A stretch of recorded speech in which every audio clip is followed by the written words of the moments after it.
Ladies and gentlemen, boys and girls, children of all ages, welcome to tonight's main event. We have Mayo Hosko coming at you at 60 frames per second, 4K resolution, no sugar, no filler, just real whole egg. Let's get ready to Lego! Hello, it's me, Mayo Hosko, coming to you at 60 frames per second in 4K resolution. No sugar, no filler, just real whole egg, and welcome to my channel.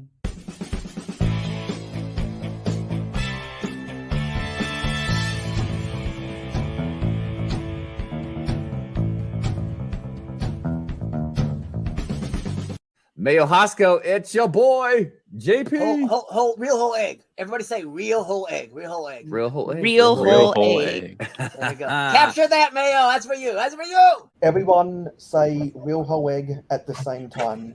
1, 2, 3. Real whole egg. Sweet. I'll cap that and then add it to the intro. That's kind of fucked up though. It's a little off-centered. Real whole egg. Eggs? Oh, our timing was off, but egg. Do we go that's slowly okay. or fast? I think that was fine. Is that fine, or do you want us to do Yes, it because slow? I actually prefer it when people do it all out of sync because that makes it more authentic. Yeah. Everyone on the panel say it at the same time. Okay. Oh, okay. What are we saying again? Real whole egg. Whole egg. Okay. 1, 2, 3. Real whole egg. egg. Close enough. Well, if you don't mind me saying, a little bit of no sugar, no filler, a whole lot of real whole egg coming up on these Fridays. Hello, Miss Zambi here, saying real whole egg. Mayo Hosko channel. Go check it out. Real whole egg. There we go. I don't know what else you want. Wait, why am I... Are you talking about like what goes well with Mayo? Also, how did you even come up with the name Mayo Hosko? Like, do you just love Mayo? I don't know.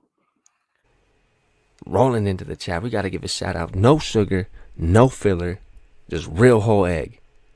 Splat out. That's what I'm talking about. Mayo Hosko. 2 whoop salute, Mayo. Welcome to the jankiness. For Mayo Hosko, I give you a real whole egg. Wait, where did all these other eggs come from? What in the name of the Emperor is going on? Everyone make sure to send in your videos of saying real whole egg, and I'll add you to the intro. Thank you.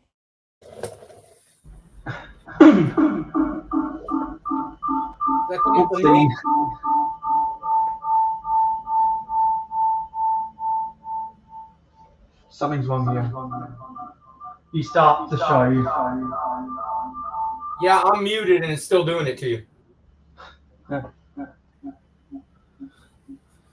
Okay, this is unnatural. Let's start simulcasting to Twitch.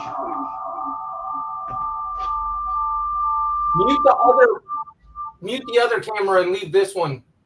Like, which ones are muted? Let's see if this is working. There you go. Okay, I'm not hearing an echo, but yeah, so that was rather unnatural. Anyway, hello and welcome to episode 34 of Real Whole Egg, everybody. What's up, everybody? Heyo, Mayo. I've had a very busy week with university, but we're going to talk about Lego Idea Book 6000 and various other things today. So let me... Right.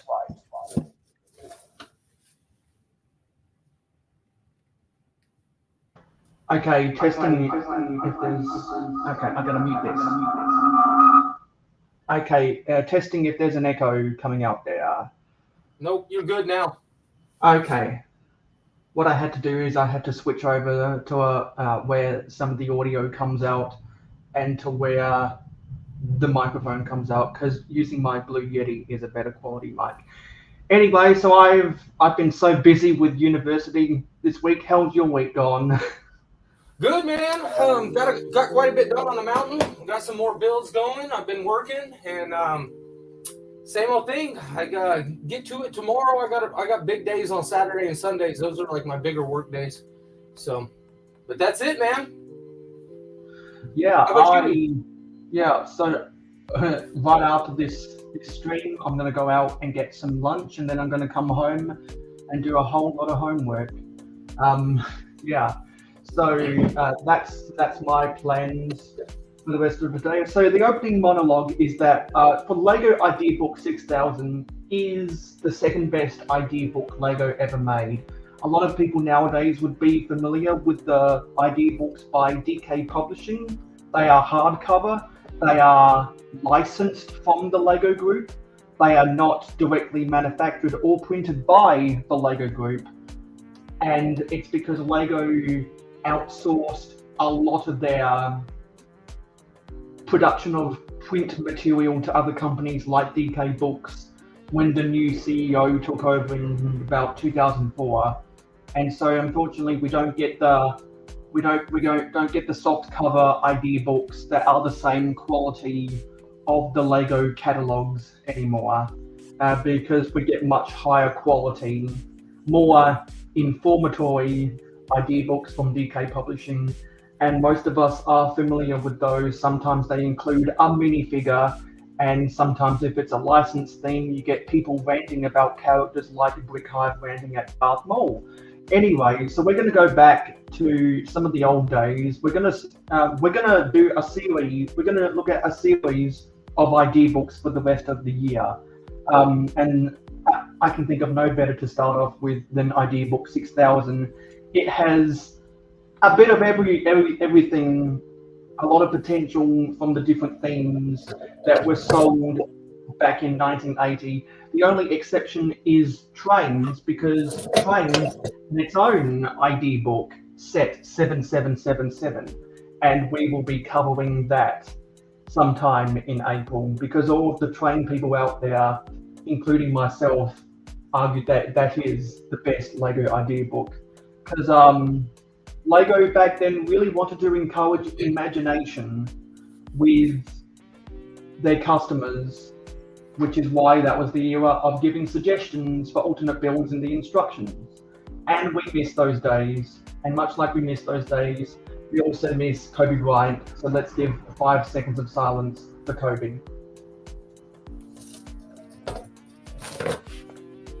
Anyway, hope everyone in the chat has had a good week themselves. Let's see who is in the chat.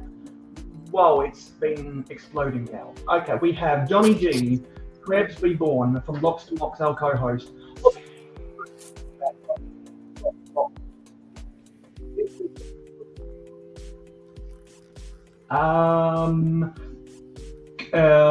Copper, hello Copper.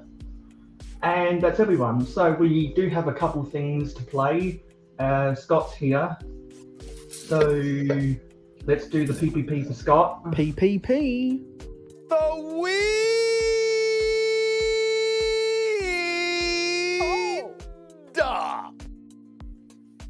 And Zisu's here. So let's do Paradisa.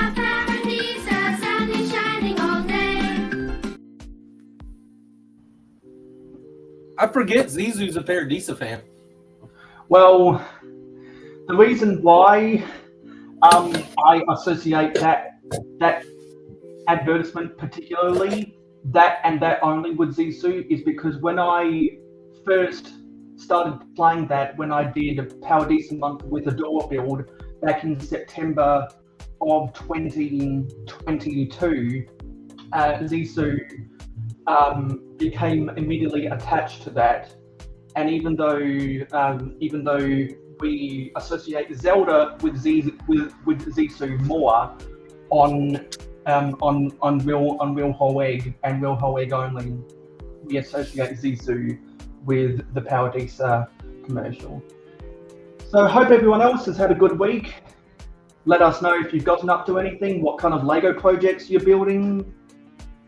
By the way, one of your comments stood out there in the chat. Johnny G, happy birthday. He said today was his birthday for us, but since it's Saturday for him, it was yesterday.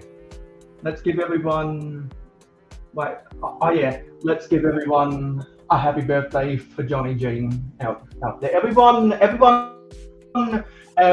put up any of the birthday emojis in the chat for Johnny G. And Scott says, indeed, that mountain area is freaking sweet. I appreciate it, Scotty. Thank you, brother. So what I've done now, more updates, is that we now have links to RC and Mikey's Instagram and YouTube's in the description. So if you want to go follow both of them on Instagram, and if you want to go subscribe to both of them on YouTube, the links are now in the description, as well as the links for my stuff as well. Because let's face it, if you're not following me on Instagram, then if you've got Instagram, then you must be living under a rock. Anyway, I'm going to load up the Brick Fan so we can get into the noteworthy news, and then afterwards we'll talk about the personal news. Because I have a little bit of personal news. Let's go get the Brick Fan. I see that people are still talking about the Batman Gotham City mosaic, but now people are talking about Mario. Because that's in the news, apparently. Oh, the Princess Peach castle? Yeah, the castle and some Mario Kart stuff. Have you ever seen the Mario Karts that are, you can put them down on the floor and they've got cameras on them, and then they link to your TV, and so the kids have remote controls, or whoever's playing it's got remote controls, and the remote controls actually move the Mario Karts, and you can see what the kart's seeing on the TV in front of you. So it shows a picture of everything the camera sees. And so you race around a track through the house. You ever seen that? I don't think I have, because I don't keep up with a lot of the new Mario stuff. I only own Mario Kart Wii. I've played Mario Kart on Switch with my friends before, and I just prefer what I'm used to. So let's look at the news. Apparently Alan did a review of this. We covered this last week. So it's going to be available till the end of the month. No. Now we don't care about when Ideas Project get to 10,000, because every Ideas Project gets to 10,000. Oh, this is something. The Lego Duplo Peppa Pig sets officially revealed. I know a lot of people who have kids have been talking about these. It's a new thing. So Alan says, earlier this year, Lego announced there would be some Lego Duplo Peppa Pig sets coming this year, and they have officially been revealed today. As we expected, the sets will include some of the main characters in Duplo form. The Lego Duplo Peppa Pig sets will be released on August 1st. There's a $20 set. There's a $30 set. There's a $45 set. There's a $70 set. And yeah, so there must be 4 sets, and those are all in US dollars. There's a bunch of sets on sale at Amazon. We don't care about sales. Let's see if there's any older things that are noteworthy. Lego Transformers Bumblebee rumored for the summer 2024. We previously got that Transformers Optimus Prime. So it says, there's a new rumor that has recently surfaced that piques interest, and that is that we could be getting another Lego Transformers set, this time featuring Bumblebee. It is reported to be coming this summer, with it having 950 pieces and retailing for $90 US. Bumblebee, we got a apparent set number 10338, will be joining Optimus Prime set 10302, the only Lego Transformers set to be released. The main question now is which version of Bumblebee will be. Will it be the Generation 1 version, since Optimus Prime was the original one, or will Lego go with the updated version from the movies? I did not know that.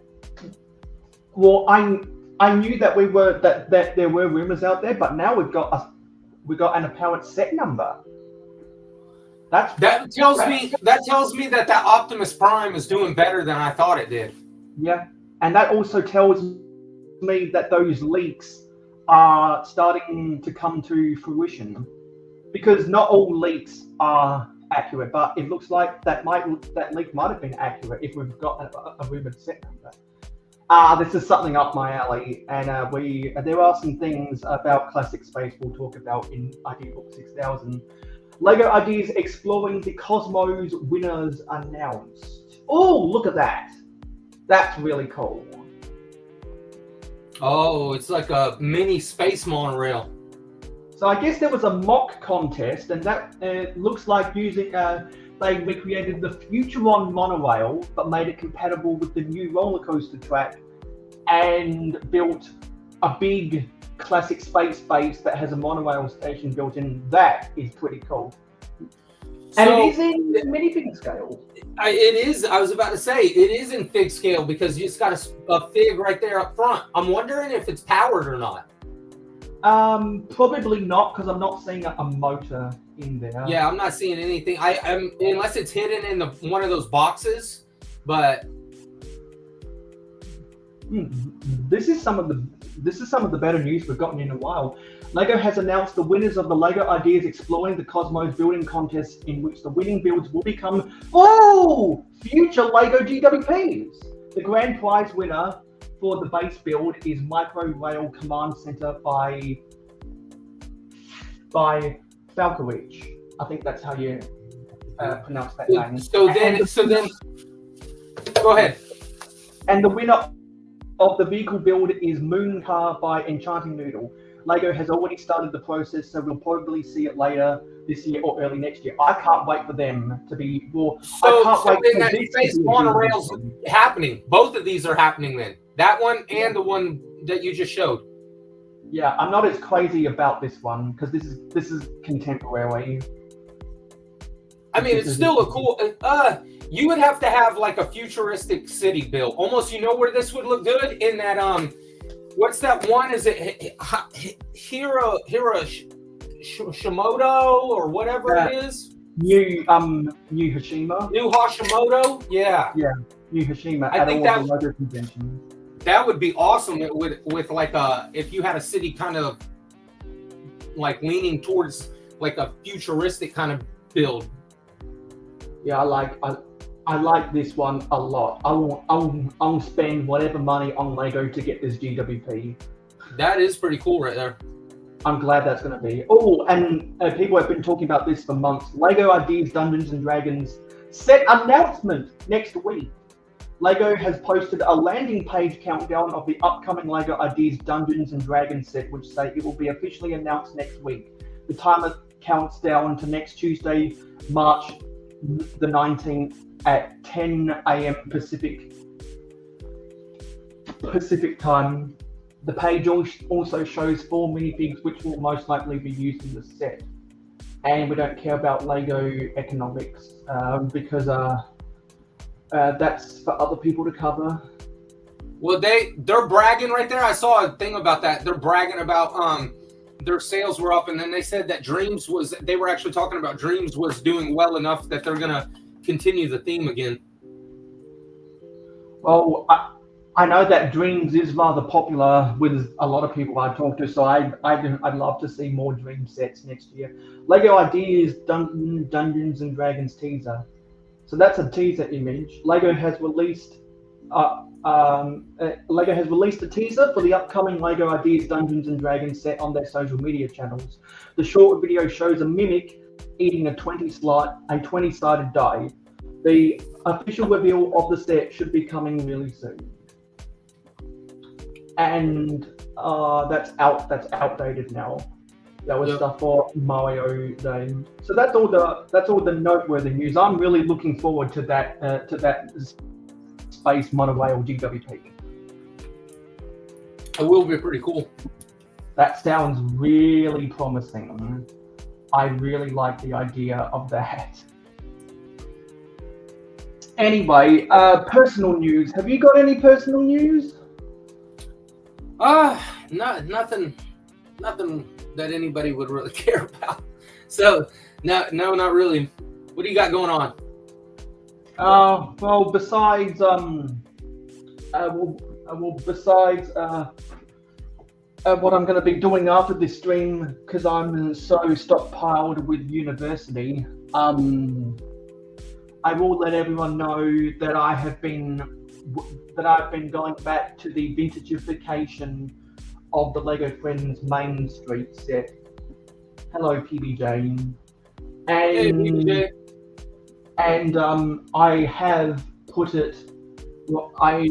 been putting some of those segments into the city.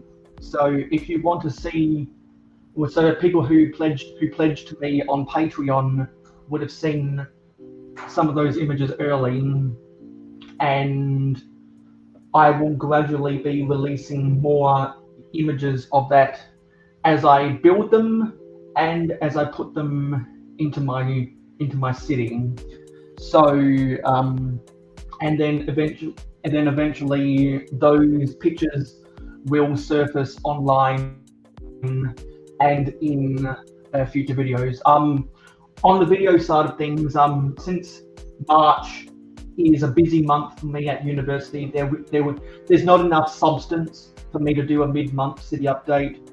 So I'm just going to wait till the end of the month when I get the Friends Main Street vintagification done, and then we'll have the normal end of month city update, because there's just not that much substance for me to make a video about mid-month.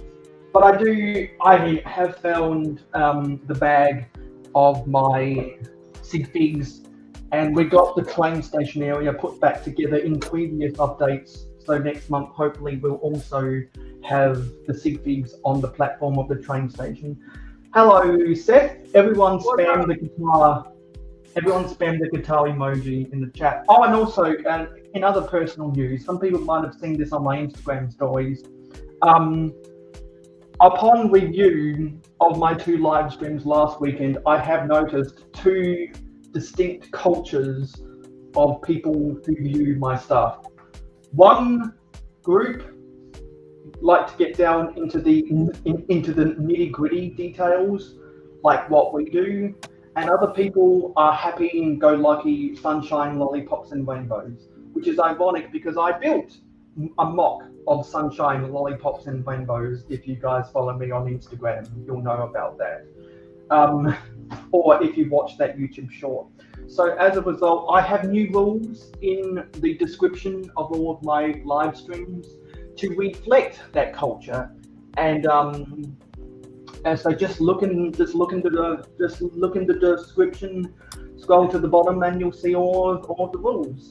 And those rules are in place so that we can keep law and order in the chat and not let it go not let it go haywire with nonsense, because we like to be a serious stream around here compared to some people's streams who intentionally like to go off the rails. So as long as we don't go off the rails, then everything's fine. Anyway. Hey, by the way, Seth, how are you, buddy? And hello, Mr. Blue. Hey, Mr. Blue, what's up, buddy? What's up?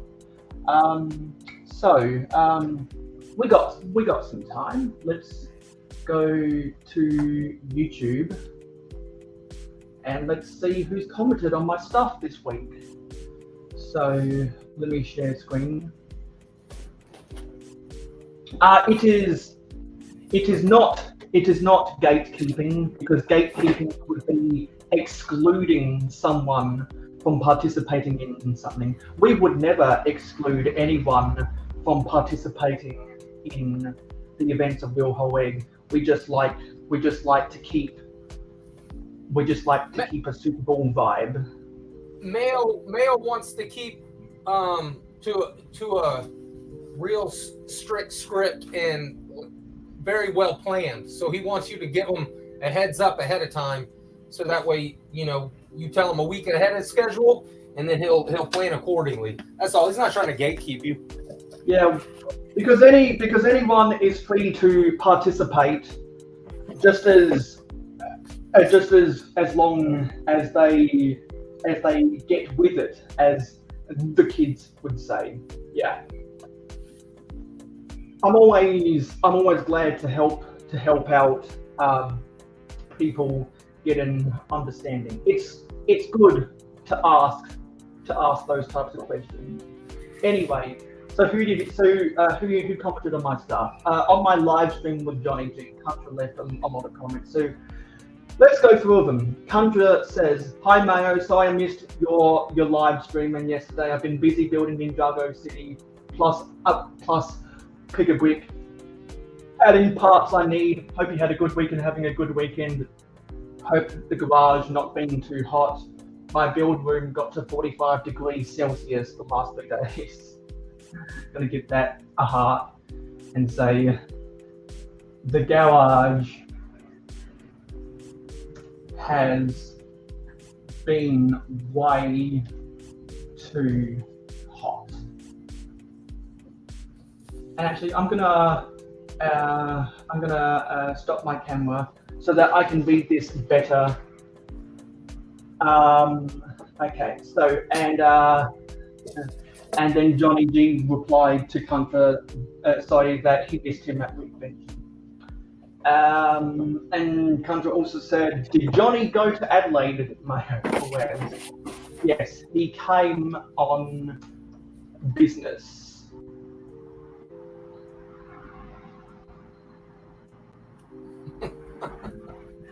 And says, "Johnny G on the very well packed pad wall box."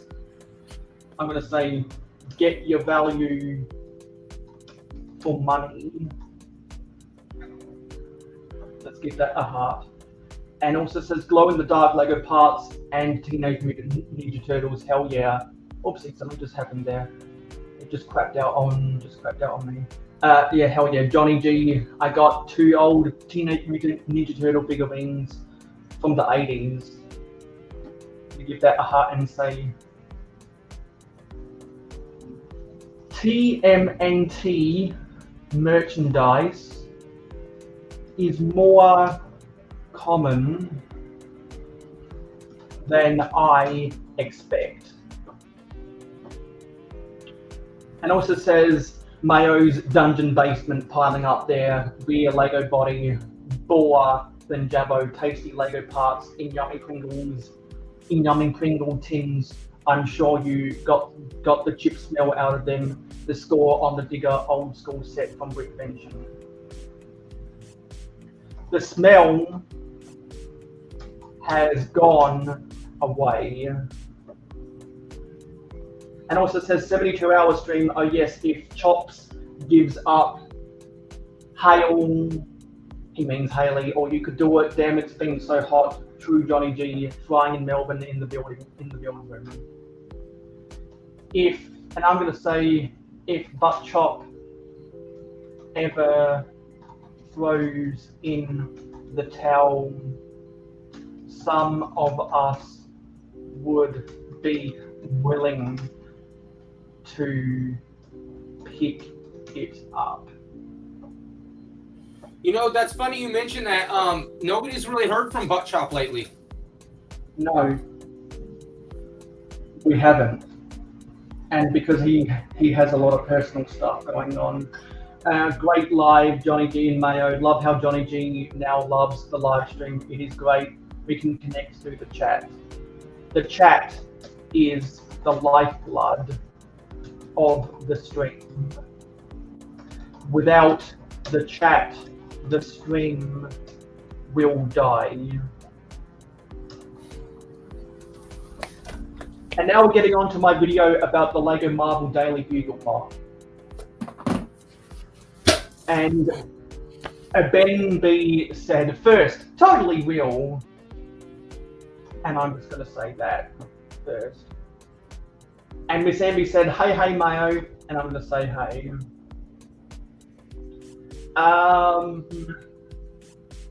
And then Copper said, I hope you will join our server. I think Lou sent you an invite. Great content as always. I'm going to say, if you ever want to talk about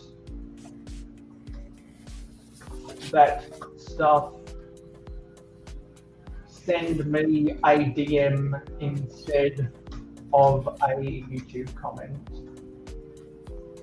And I'm happy to talk about it. I'm happy to talk about anything. And then Mr. Blue said, "Good Daily Bugle, mock, Mayo, have a great week." I'm going to give that a comment. And I'm going to say, it is a good mock, but I had a mediocre week. And Cliff said, "Nice," and I'm going to say nice. Nice. And JDP Build says, "Yeah, I'm terrified if I move my collection, it's going to get extra packed." I'm going to give that a heart and say, I might be moving again soon. Oh no.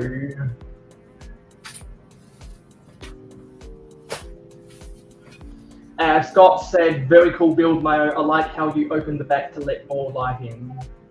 Going to give that a heart and say, I am a vintage guy, so I'm not afraid of a dollhouse, which is also why I want to get the Gabby's dollhouse set, which is on my wanted list. If anyone saw my community post where I listed off all the 16 out of 1,000 sets I want to buy, you'll know that the Gabby's dollhouse is on there. But if you want to see the other 15 sets I want to buy, you can go look at that community post if you haven't done so already. It's my second to last one. And this is on my short about the centipede. Ben B says, "Centipede!" I'm gonna respond to the centipede emoji. Oh, does that click up? Where's the centipede emoji? I don't know. I know they changed a lot of emojis around because I don't have half of what I used to. There's a centipede. Oh, I guess I'll have to look for it myself. Is there a search option? Let's search for it. I just click on the little face when you're typing out messages, and the face lets you. And the face brings all of the emojis to pick from. Hey, let's is there a one for animals in here? Where is it? Yeah, there's animals. Why? I'm just gonna do this on my phone instead of doing it on the computer, because that'll get me a better result. Because any time I do a short about an animal, and when someone comments about it, I just like to respond with the emoji of whichever that animal is. This is weird. Why isn't it coming up? Centipede. Maybe millipede. No. Maybe I got to respond with a caterpillar instead. She'll understand. This is really. I'm not sure what's going on here. Is there no emoji for this? I told you, I think it changed a lot. Yeah, there we go. That's the emoji I want. Well, we got off the rails searching for emojis there, and Mr. Blue said nice, and I'm also going to say nice, and I'm going to and Get the Brick said wild. I'm going to say it was. And was there any comments that got held for review? No, nothing got held for review. Let's refresh. And I'm just gonna acknowledge that with a like. That was a comment by Ben B. And that should be all the comments that were left this week. Yep, that was all the comments. So thank you everyone for commenting. If you want to be featured in the comments next week, then just make sure to leave a comment on any of my stuff and you will get read. Guys, I should really make a reading your comments video. Great job. This is the best thing I've ever seen since yesterday. Good. What high praise, man.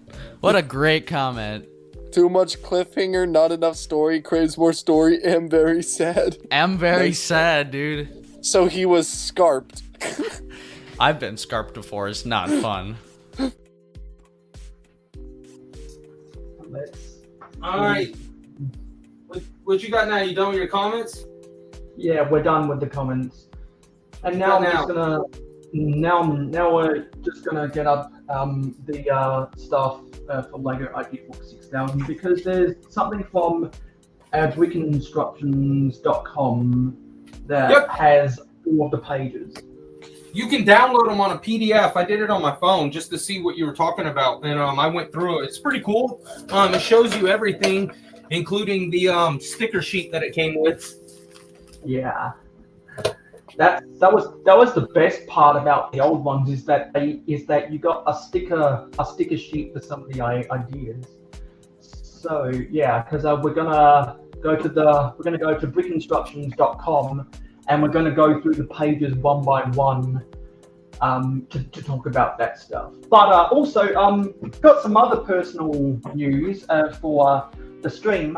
We now have some acronyms. So I've already been in the community spouting the acronym APPLE with 3 P's. So APPLE is an acronym for Advocating Price Per Piece LEGO Economics. So let us know in the chat if you use price per piece as your main determination for value of a set. Let us know if you are an Apple or not. And we have some other acronyms. So we have ANLACE, which is a new LEGO average collector eternally.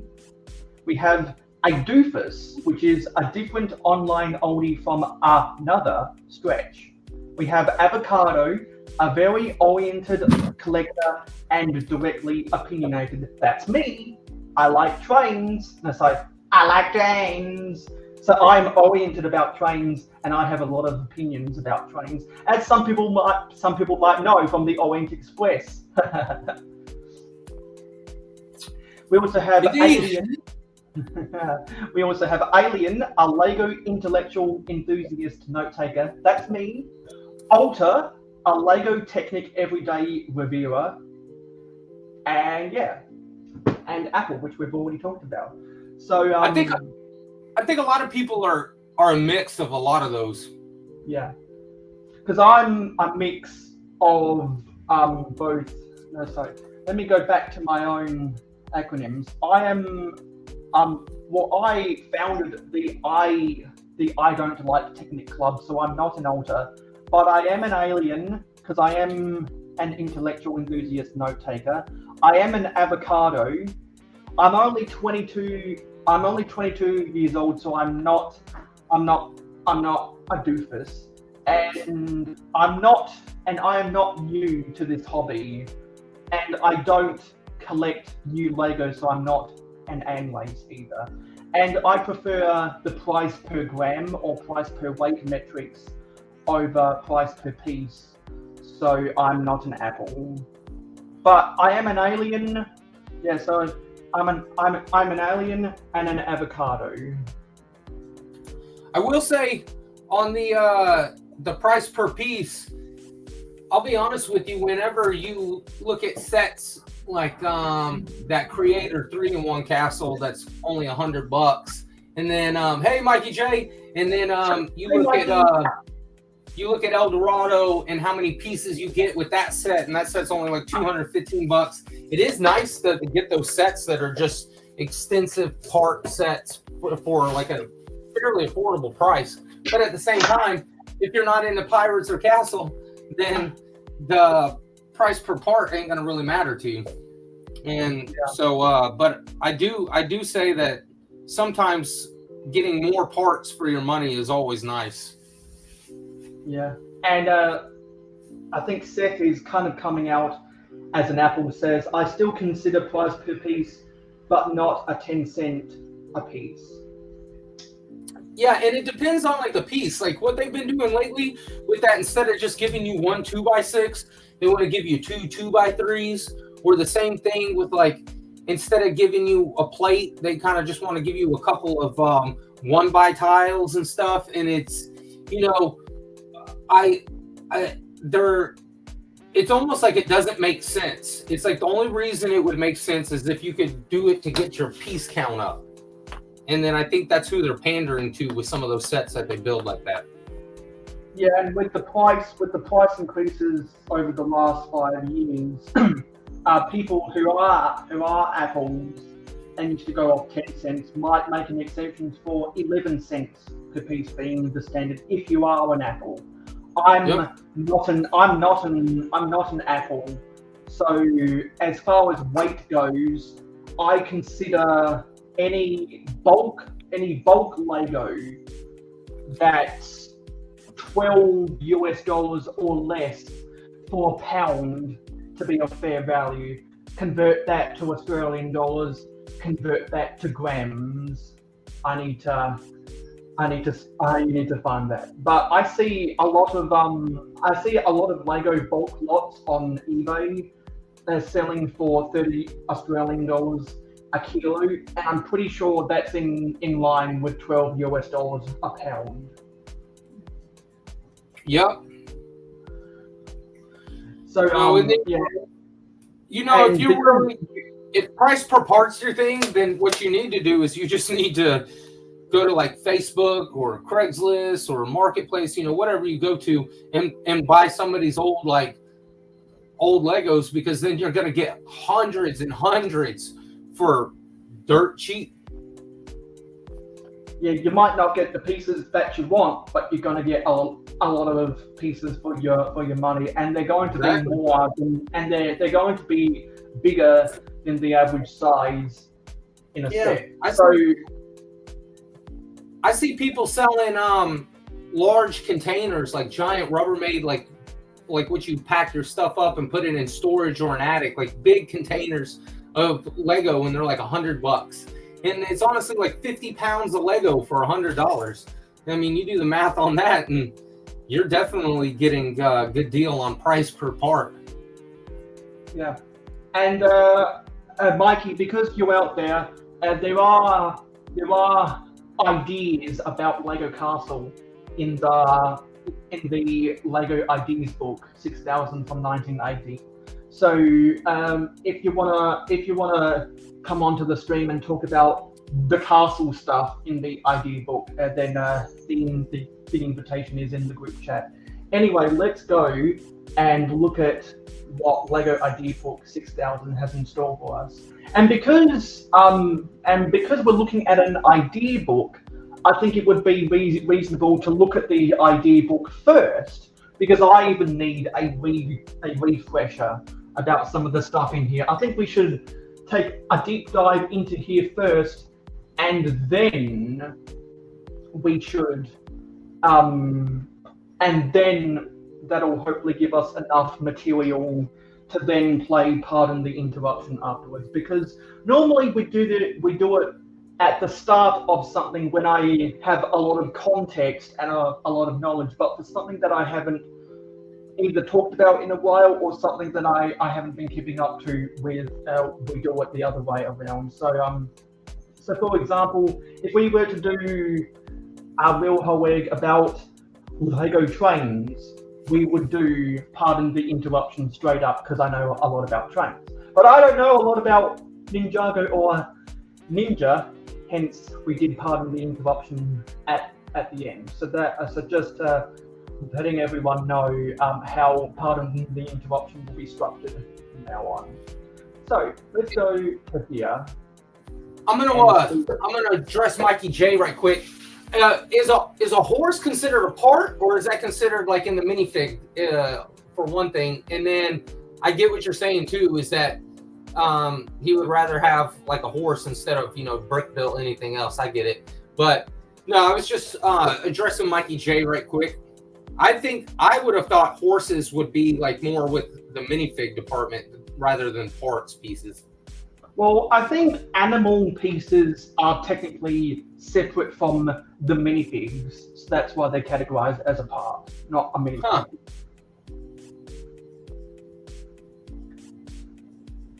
That's pretty cool. I thought the animals were like a minifig, kind of like the dragons and stuff. You know, I wouldn't consider them like the vintage dragons. The goat, okay. I would. They are considered parts on Bricklink, huh? Yeah, because if anyone searches on Bricklink, the animals are separate from the minifigs.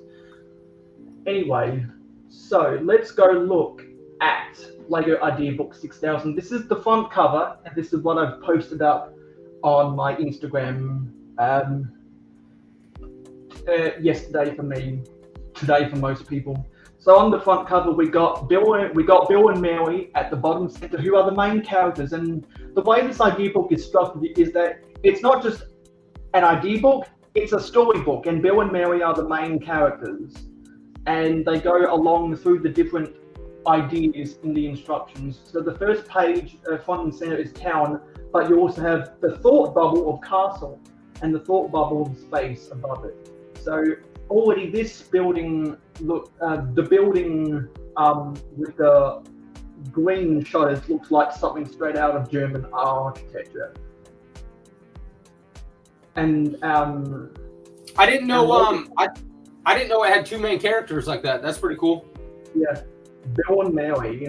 If anyone knows anything about vintage Lego, you know that the stickers for Bill and Mary were a part of the sticker sheet of this idea book, and it looks like it was originally $2 back in 1980. So you did have to pay for this. If you don't mind, go back to that. I was gonna say, if you don't mind, go back to that first one. Zoom in just on the artwork that they have from the internet. See what that price tag says up there. It says unfortunately, you can't zoom in, but I can make out that it was at a store. Actually, I think that's from KB Toys. It is. I can zoom in it, and it does say $1.99 on the price sheet or on the price tag. Yeah. So, and it does say KB Toys. That's pretty cool. So you could get this at KB Toys. So the first page, the second page inside of the cover is Bill and Mary in a car on a road, and they're dreaming about building a Lego house. And this is very similar to one of the sets in 1979, I believe. And so that's them building the house that they were dreaming about. And then here's the instructions for it. Yeah, so they give you pictures of them building the house, and you could follow them as instructions. And so they give some images up top here with the minifigures in pose, like they're actually building it. And then eventually, after 7 very overcrowded steps, it results in this.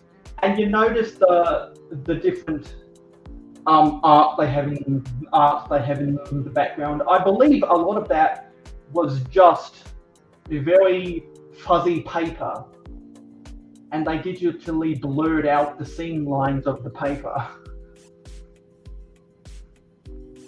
Yeah, man, 80s technology. That's how they used to do it. No CGI, no computer, no AI, none of it, man. Old school techniques. Almost like how they do model stuff. Like when you see them do model trains and model cities and, you know, model homes and stuff, and you see people take pictures of it, and it's all done on small scale, but it always looks good. And it looks like they got tired of storing their car out in the open, so they built a little shed and garage for their car, and they got in one of the mobile crane sets to help them, and they give instructions for that mobile crane. That's and now it looks like they're dropped into either cafe or school, and there's a shell. There's a shell service station behind, and you can see their house and car garage in the background of the shot. And you're gonna see a lot of these pine trees and red lattice fences. And they give some road plans. Just curious, go back to that previous picture right quick. Because I'm zoomed in right here. Hold on, let me see. Yeah, they got one of those red fence pieces to work as a gate. I was curious how they did that. Yeah, I think it's open. I think they made an actual lattice gate piece, which is much rarer than the fence itself. Yeah, I would assume so. I always used to try to do upside down build techniques, and it would always fail until I realized it was a different piece. And they give some road plan templates. I've used these in the past, and they also give suggestions of how you can connect the base plates. You can use 2x4 bricks, 2x4 plates, or put a 2x2 round brick with a flower on top to look like a flower pot to connect the base plates. Yep. I've definitely used some of those ideas in the past. Or you could use a pine tree, and if you had gate pieces, you could build a fence around a flower pot on a 2x2 brick, either square or round. Or you could try and make a little park bench, or I think that's either a park bench or someone's got a lot of heavy-duty packages. Now, if I'm not mistaken, didn't some of these books come with a parts like a box of parts also, and then they would sell them next to like a just a random parts of Lego. Like for example, we have them now. They're called dang it, what are they called when they have all the random pieces in there? I think they're the buildable idea books or something like that. Yeah, and then where they give you ideas and then the pieces to build those ideas. Yeah, and then they got these other sets that you can buy at like Walmart and Target and stuff like that, and it's just it comes in a box and it just has a bunch of random pieces in the box, and it tells you like what pieces are in the box. I'm trying to remember what they call it. Dang it, I'll remember out of left field. But no, that's pretty cool. And if anyone knows more context, please let us know in the comments. So now there's another type of house that they built, and I just noticed one of those signs is a sign for the snack bar. So they must have taken one of the builds from the snack bar set from '79 and I guess expanded on it to make a really big cafe. And also you notice the milky white 8-prong antenna in one of those ideas. Yep. That's something that's not around at all. Not anymore. And it looks like they expanded upon it to make a barber shop. There's a fire station in the background, and there's a supermarket in the mid-ground. Yep. What's the white building? That's the fire station? The white building is the fire station. And there are some of the pictures to build the supermarket. And you see those images up there. Those are the stickers required to build this idea. I like the way that they got the shelving right there. That's rather cute. And then they got more storylines with Bill and Mary. And then they really expanded upon that town. So they just keep on adding more and more stuff to the town, and now it looks like Bill and Mary's house caught on fire. And now they've got a police station up in here. So you're seeing that they're using a lot of red in these buildings. Yep. And looks like they got a hospital and a doctor's car. It's like every building is red.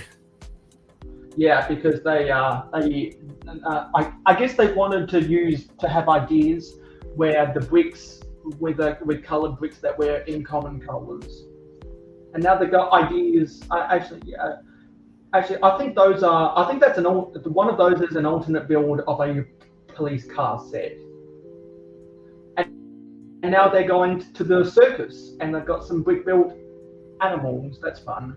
That's the way they used to have the horses, people. Oh yeah, the brick built horses. Oh, they got an elephant too. Yeah, and you notice that for one of those circus buildings, they have studs on the side techniques. Yep.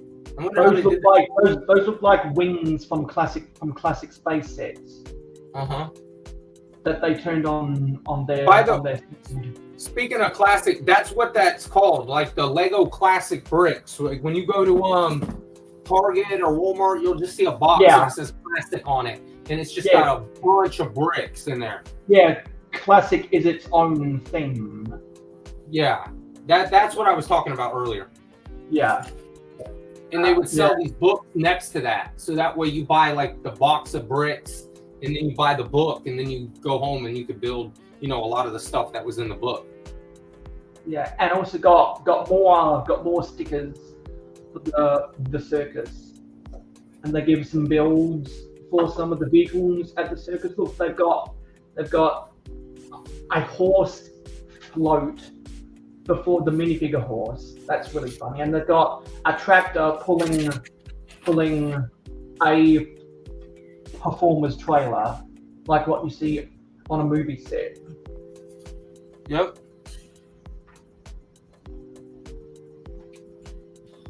And now we get into some of the lighting kits.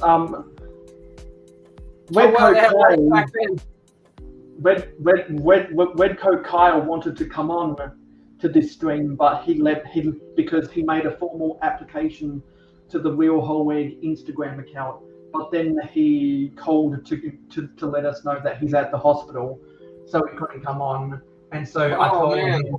So Real Whole Egg told him he can make another formal application to join again in the future. And the reason why I granted his request was because of this page in particular, using the light kits. Yeah, no, hope he's all right. Hope everything's okay with him. Yeah, looks like they hit up a taxi station. Yeah. And we get PT's style lights up in there. And also lighting up a windmill. And it looks like the taxi brick can be lit up as well. Oh yeah. And you see a Bill and Mary all throughout these pictures. Dang, they've been lighting up Lego for a long time, huh? This came out in what year? 1980? Yeah. And they give instructions, they give pictures of how you could build the windmill. And this is one of the best pictures. This is the harbour. I believe that red boat hull is from one of the fireboats. And you got how more Legos come, huh? And you got a random knight riding a horse in the background. That might be foreshadowing. And they've got this crane that has a clamshell bucket loading cargo. I guess those are commodities into the ship. Yep. And we got I think that yellow building is a church. A combo church and clock tower. Zoom in on it. Oh yeah, I think you're right. Yeah. And it looks like that red building in the top right is an auto repair shop, because it's got some stickers up in there, and they give you some pictures of how you could build the red boat and the crane. So you just have to have those yellow pieces though. Yeah. And also instructions to build one of the tractor trailers and looks like some guy got his flatbed and is giving a ride to Bill and Mary. And they're giving pictures of how you can build some of these vehicles, the forklift and the flatbed. And looks like that's a furniture store and a mechanics. And you've got this one guy selling ice cream on the street. And more pictures of, looks like this is a cargo depot of some type. Yeah. And I think that's supposed to be a school, but they're building it on the space crater plates, which is Yeah, funny. I was seeing that. So they got a mixture of ideas for both buildings and vehicles. Now looks like they're getting into an airport. This was before the first big scale airport. Boom, scroll through a lot of this stuff, but now it looks like we're trying to move into space. Those are the stickers up there on the top left. When you just from the one you just changed. Yeah, stickers from the sticker pack. Yep. So I think this they is got a few more on the next page. Before. There you go. Yeah. So this is a movie.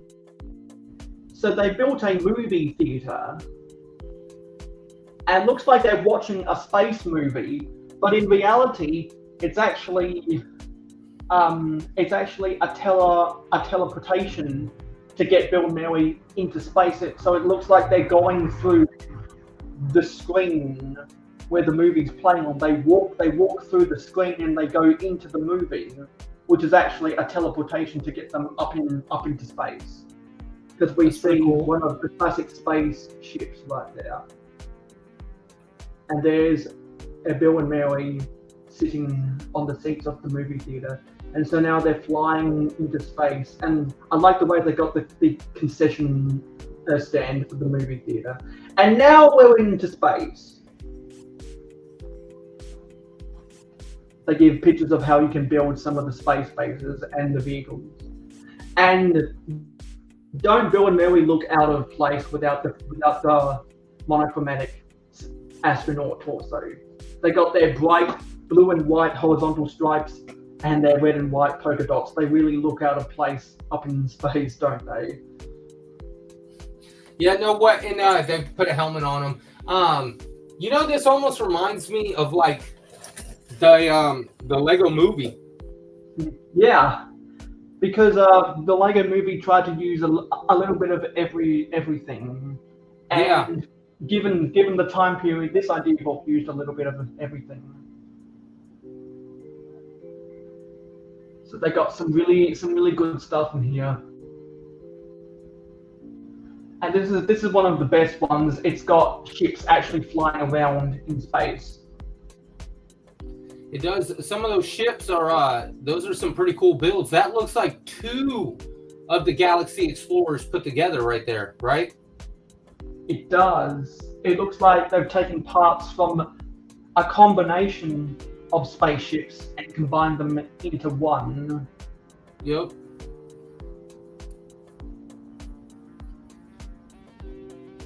Really utilizing the crater plates, and they give pictures of how you could build that ship. Yeah, you see there? That thing's pretty big. And a photo of Bill and Mary, I guess, encountering some aliens. Interesting how they built aliens back then. Oh yeah, you see that? They just put a brick on the head. Yeah.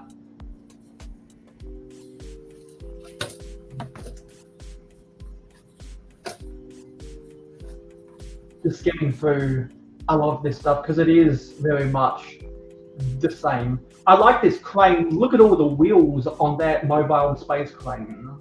That's pretty cool. That's a lot of wheels. Those were the wheels that they came built into the 2x2 brick. Yeah, because they had the metal axle underneath. Yep. Yep. So they weren't like wheels that you would pop on and off. You had to. They came as a whole part of the brick.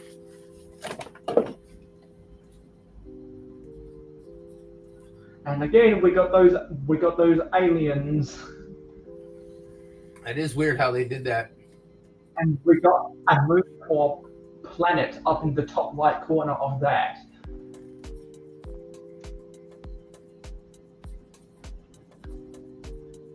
And I'm not sure what this big grey mass is.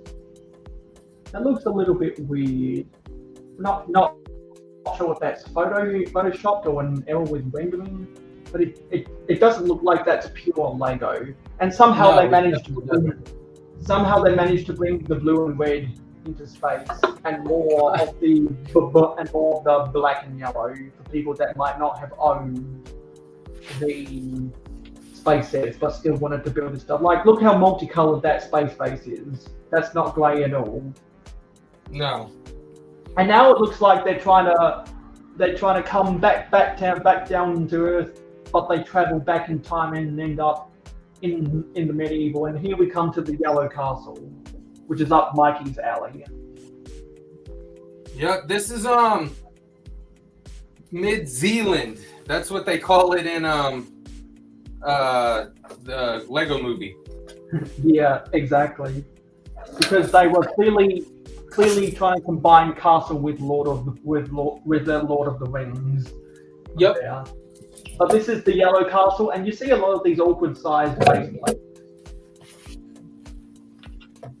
That's where Castle all started, right there. Yeah, the Yellow Castle. Because they didn't want to use a lot of grey bricks back then.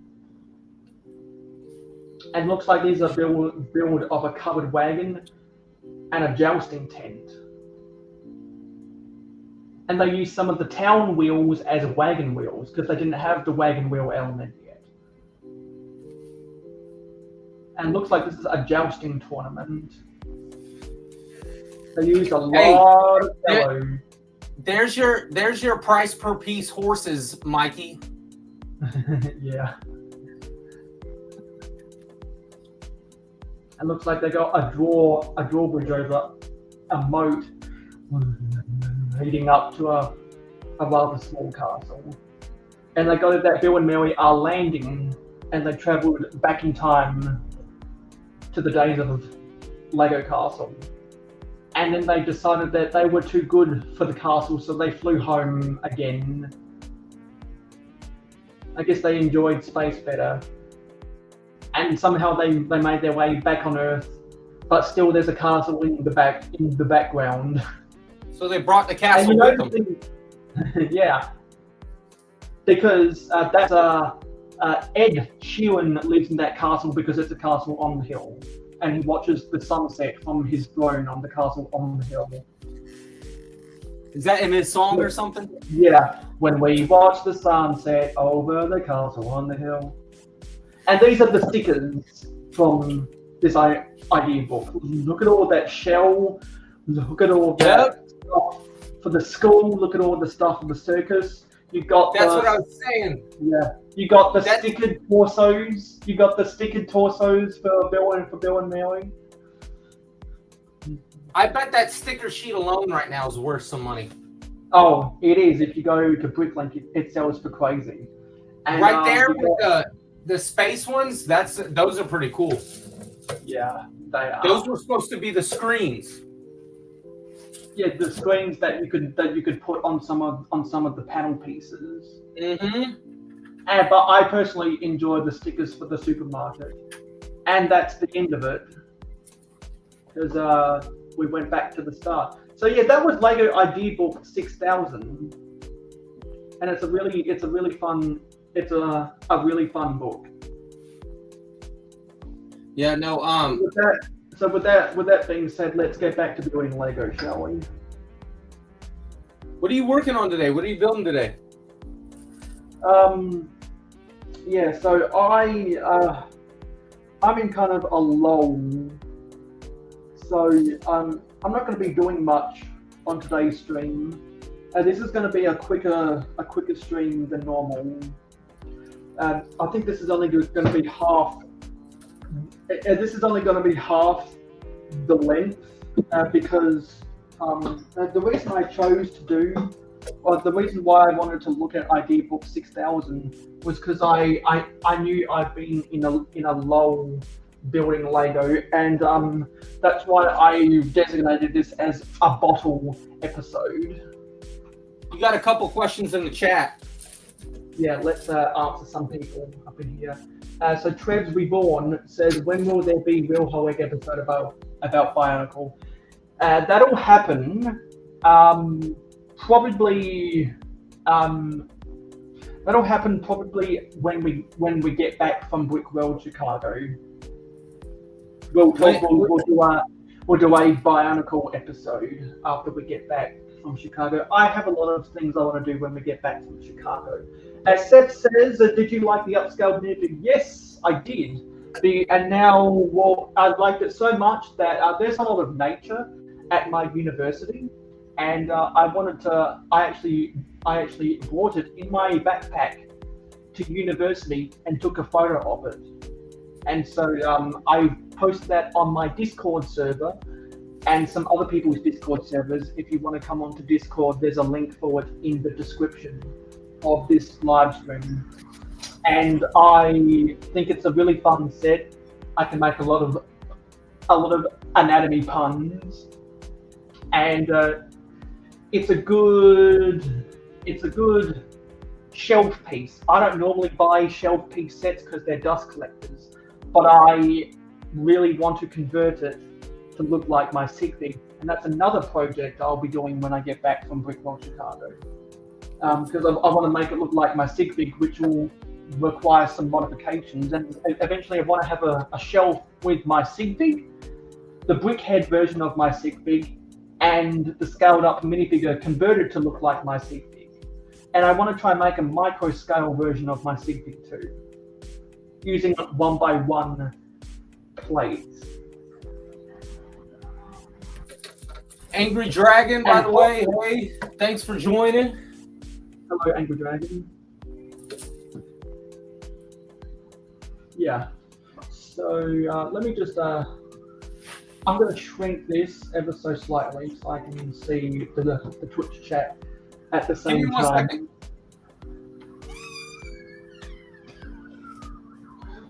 Yeah. So I'm not going to be building. I'm not actually going to be building anything today, because I just don't have anything of substance worth building.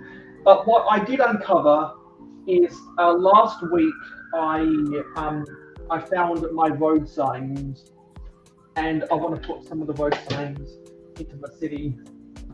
Hey Hive, whenever we have the bee channels up in here, we do. Are you afraid of bees? They're only insects after all. I wouldn't care if hundreds were swarming around. I'd just blow smoke and make them buzz off.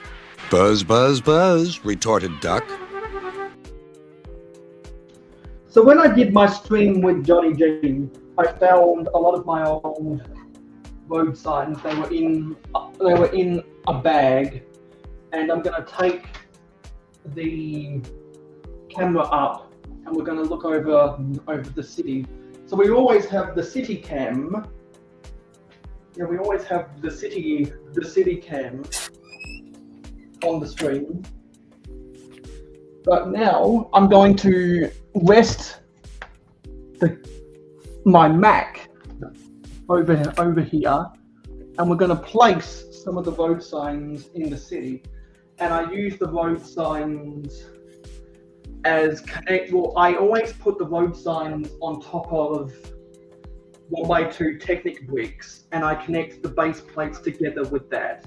It's similar to the way that people do it with to connect their mills,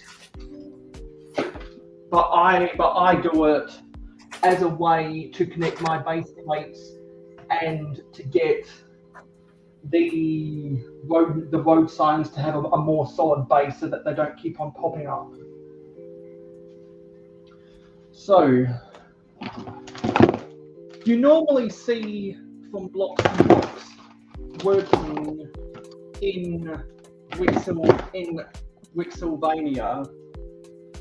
and I always build stuff for the city on the build table, or I'm building a set for my collection on the build table. But when I don't have a specific set to build, or any mock projects I want to reveal to the public, then I move the camera over to my city and we show stuff in the city. So we're going to place some road signs in the city, and hopefully that won't take too long. And then we will get small things done for the city that will contribute to the end of month city update. So yeah.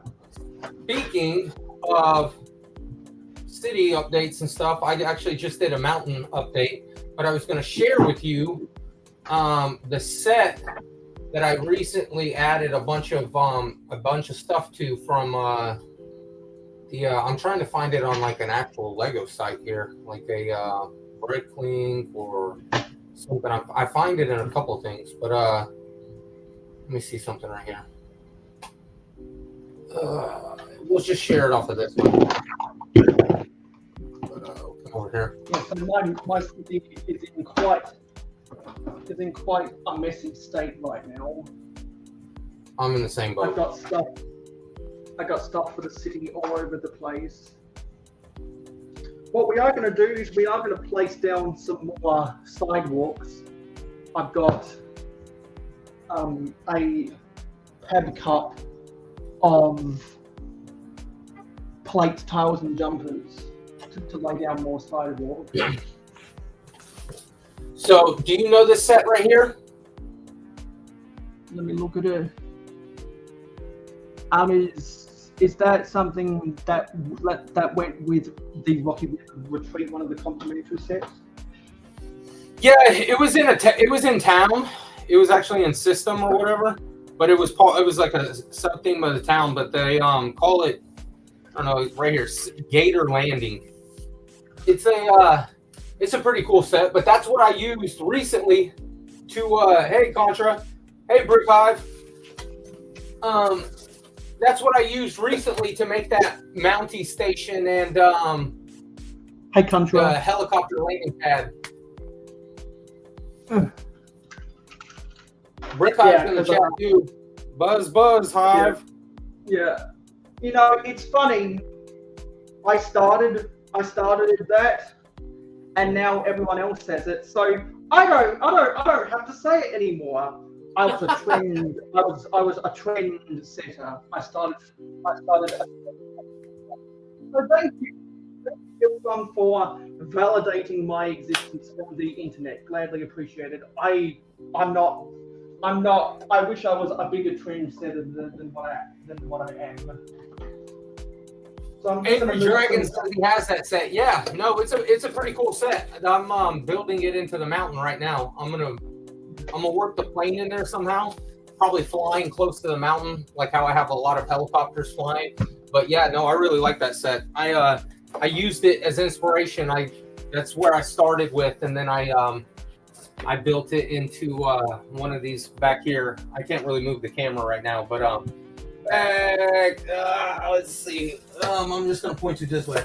Back here, this pillar here, I built it into all that. Hello, Clever Pig. Hey, Clever, what's up, buddy? Yeah. So, depending on how long it takes for me to put some of this stuff into the city, will depend how much longer we'll go for. But I just wanted to cover Lego Idea Box 6000 because that's my second favorite idea book of all time, and sometime in April we'll cover Lego idea book 7777, which was for the trains in 1980, particularly the 12-volt trains. So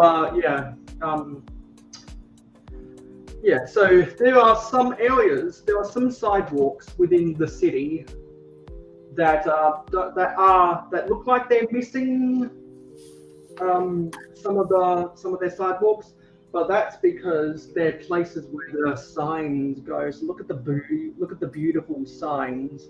I've got turn right, hazard of turning, 30 speed limit, bicycle crossing, widening or narrowing road. I've got 50 speed limit, no entry, a stickered version of the 50 speed limit, a bear crossing, police, construction area, pedestrian crossing, bus stop, and many more. And this is my only rebuilt sign in the city. It is a kangaroo crossing. Oh, very nice. Because this is a printed 2x2 tile from the Australia postcard. Good to see you, Contra. And Frenchie Ball is in the chat. What's up, buddy? Hello, haven't seen your name in a while. Hello and welcome.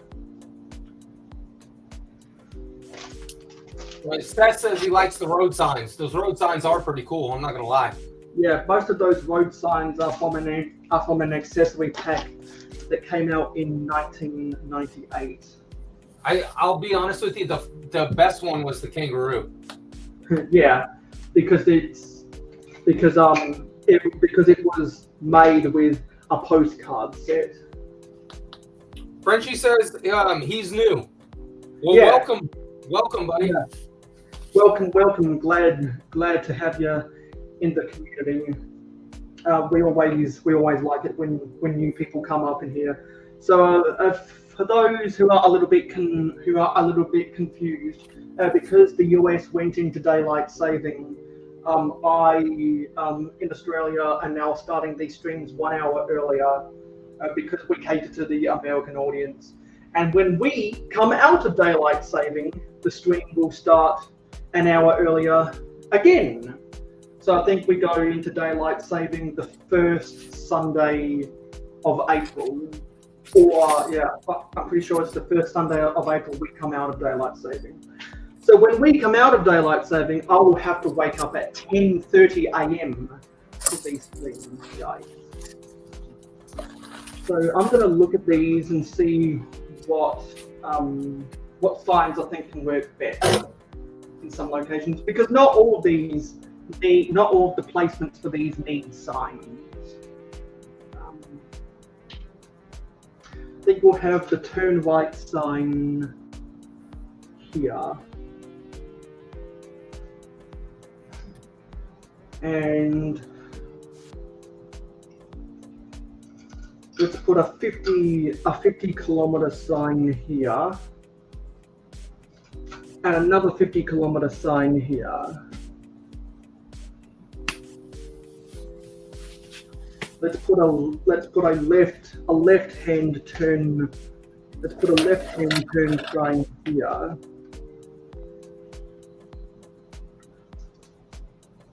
And we are going to have traffic. We are going to have traffic lights at this intersection back here eventually.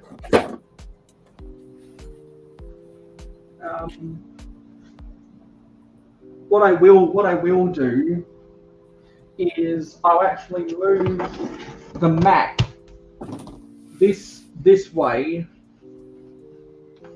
I'll move the map this way, and I'll move the webcam a little bit more closer to the action, because I can change up where this webcam is, so we can get a little bit closer up. We can get different angles of where I'm placing this stuff. I'm going to move the laptop forward so we can get a little more of a leash. And that just fell over. So we can get a little bit more closer to the action. More views of the city. Yeah, so we're gonna have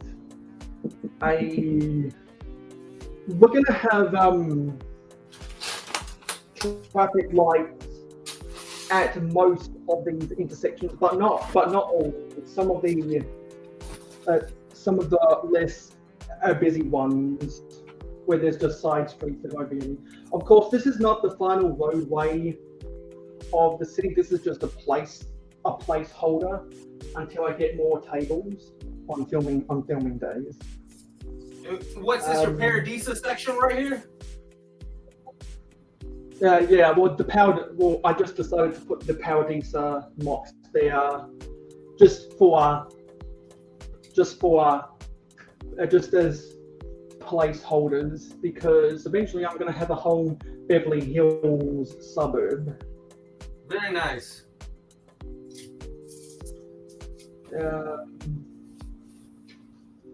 Now what? Back here, I'm going to put a sign for no entry, because that's for authorized vehicles only. And then for the street, that runs by the Grand Hotel, I'm going to put a 30-kilometer zone there, because minifigures might be walking out of the hotel, so we don't want cars going too fast around there.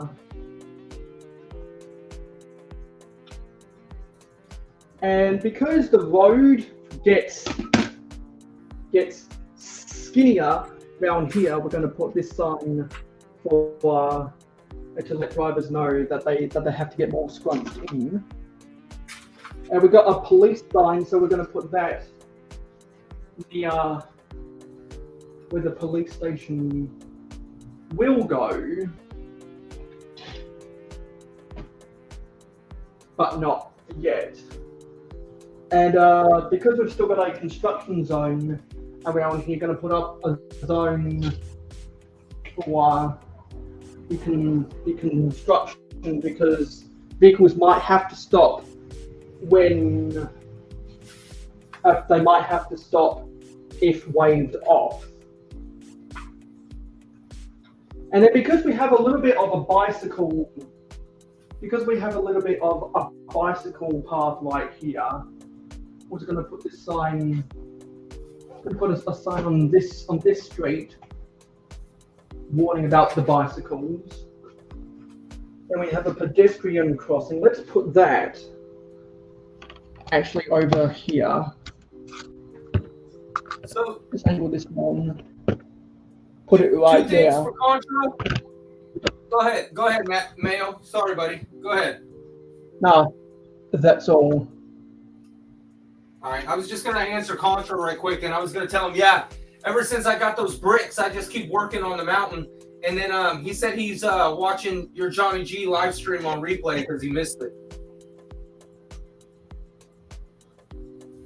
Yeah, and we responded to everyone's comments earlier. So if you want your comment to be featured, or if you want me to respond to your comments on any of my stuff on the next live stream, make sure to post up your comments throughout the next week, and they'll get featured. And the last sign is this one for bear crossings. Just for shits and giggles, I'm gonna have a sign for bear crossings over here. I think Frenchie's got a question for you.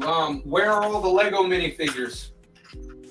The Lego minifigures are in containers, or they're on the right side of town, away from the cameras.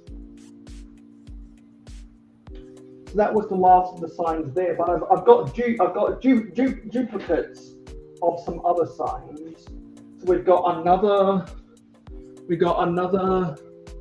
right-hand turn sign. So we're going to put that over here.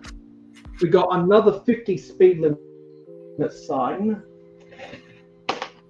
I need to get a brick separator to get that out of there.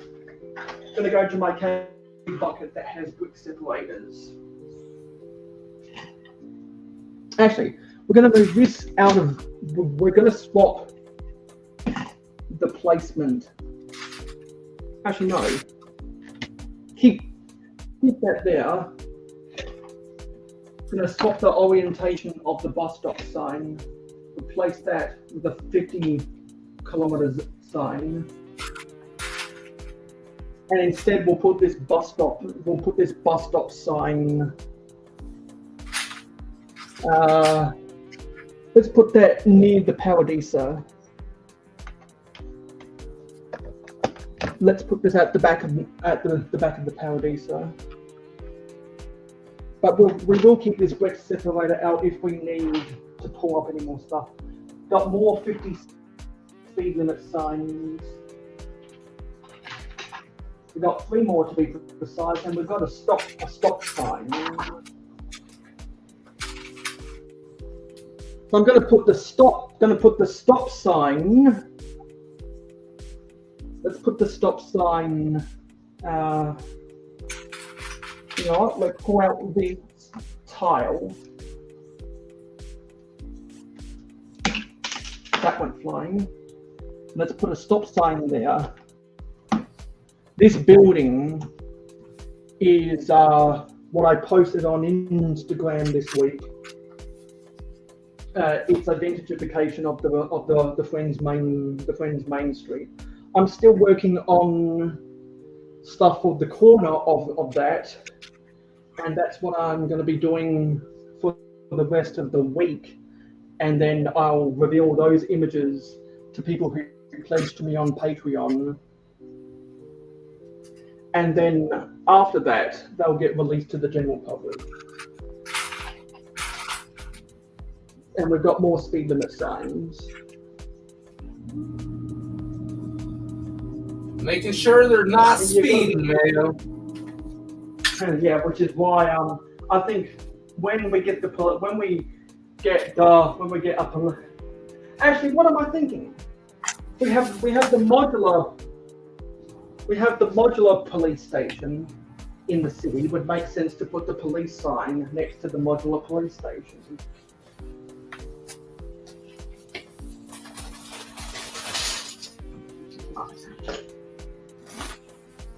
And then,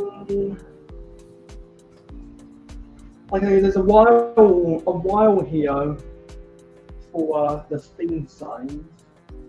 Let's put another speed sign there.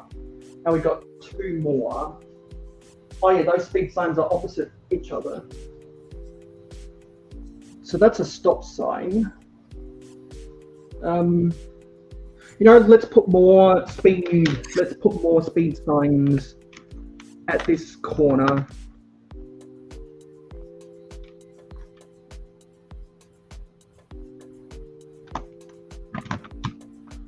And let's put the bear sign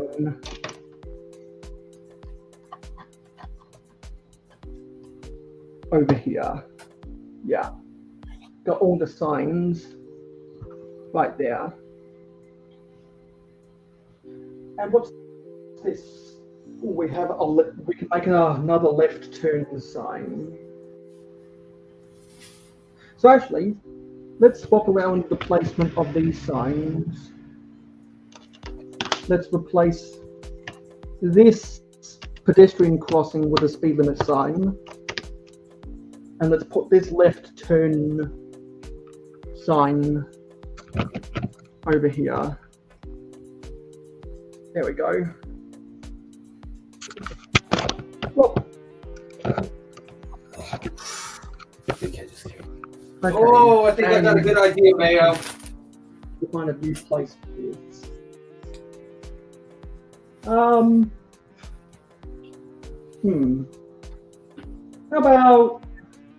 let's place the pedestrian crossing sign here. There we go.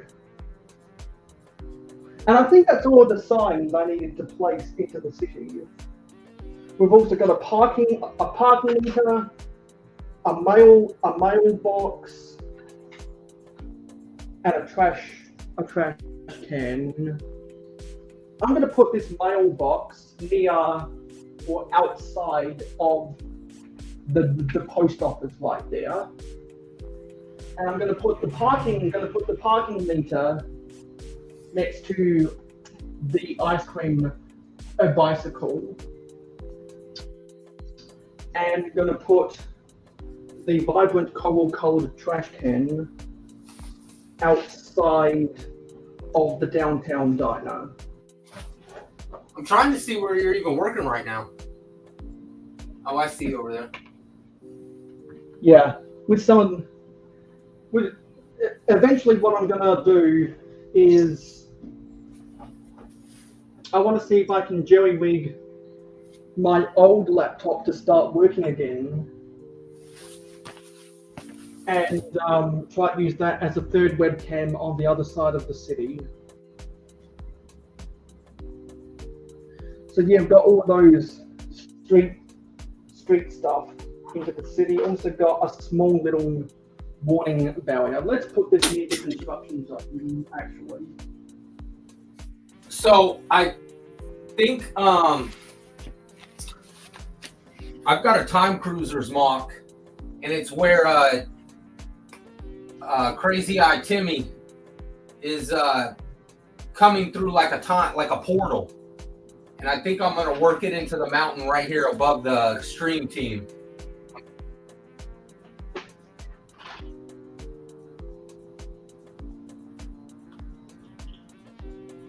Kind of like how Bill and Mary went through the movie theater screen to go into space. Exactly. Except for he's coming from the pirate side, so I'm gonna have to have the other portal on the top pirate side somewhere.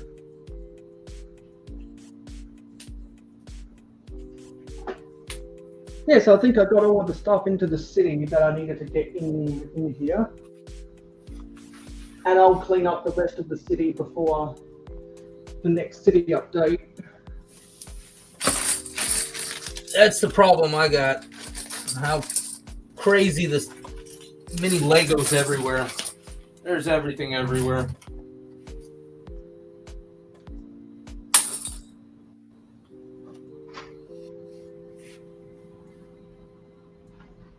Yeah, so I'm looking good there. I needed to get my signs back into the city, and that's something we can talk about in the next city update.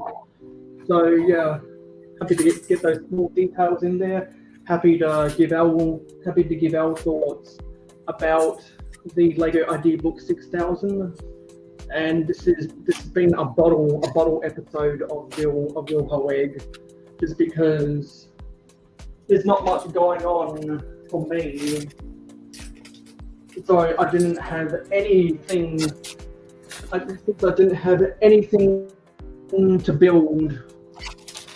I thought it would be good to cover an idea book. Similarly to why I decided to do, another reason why I decided to cover Ninjago and Ninja last episode with the Titanium J on episode 33, because I haven't been doing much this March because of university. So I'm trying to find ideas to do that doesn't involve me building something, because I'm waiting until April to build the Indiana Jones set, and I'm waiting till my birthday stream at the end of April to build the Monkey Kid Megapolis. I think next week, just for the hell of it, I might try and build another copy of the Dreams Village. Besides the mountain, do you have anything else going on in Brixylvania? Not really. The newest thing that I've been trying to incorporate in a lot of the mountain and a lot of stuff, period, is the lights.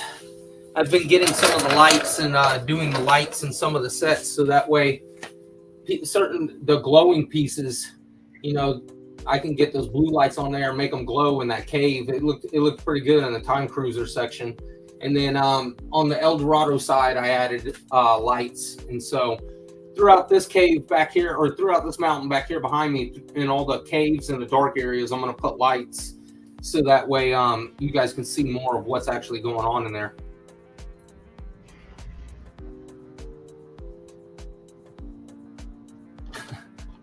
So what I'm going to do now is I'm going to rest the Mac up here.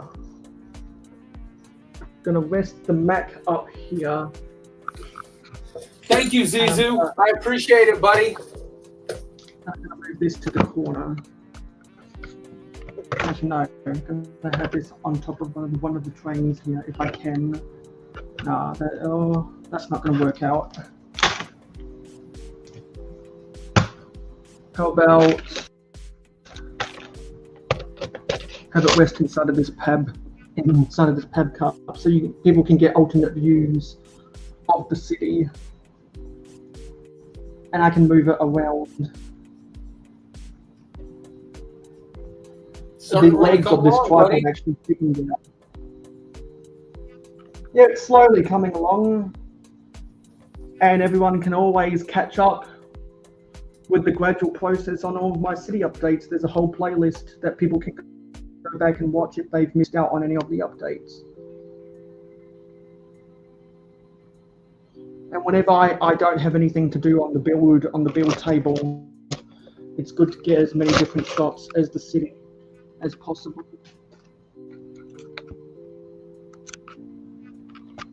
Because that, and this just one keeps on flipping over.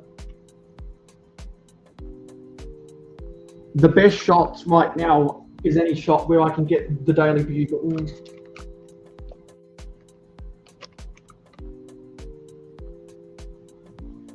Because the Daily Bugle is a real centerpiece of the skyline.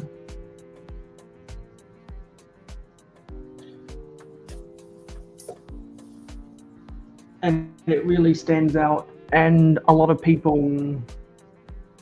were liking the way it came along, and some people find it funny that I renamed it the Daily Mayo. And some people might even remember when I built the set live on that 24-hour live stream 14 months ago. But anyway, let's come around here so I can see some of the comments. What do you got, the trains buried there? Yeah, the trains are sitting in the sidings. So what I will do is I'll try get some focus on some of the trains.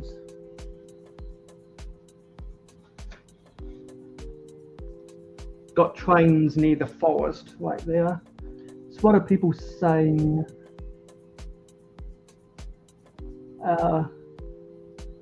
Yeah, Country says, nice. I need some good street signs from a city. I got sticker sheet that got a few Australian street sign stickers, but they were from other brick brands. Yeah, I've seen people selling that stuff. Yes, daylight saving, it's getting darker. At afternoon time, it will be dark by 5:30, 6 o'clock again. Then it's not getting dark to 7:30 at night. Yeah, more people are impressed with your mountain.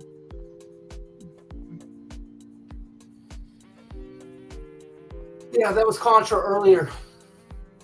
Yeah, we did have good times hanging out, Johnny and myself. And Contra's watching tennis as well.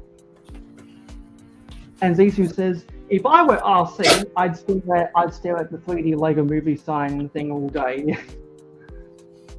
Yeah, he loves that that Lego movie mock. Zelda thinks it's amazing.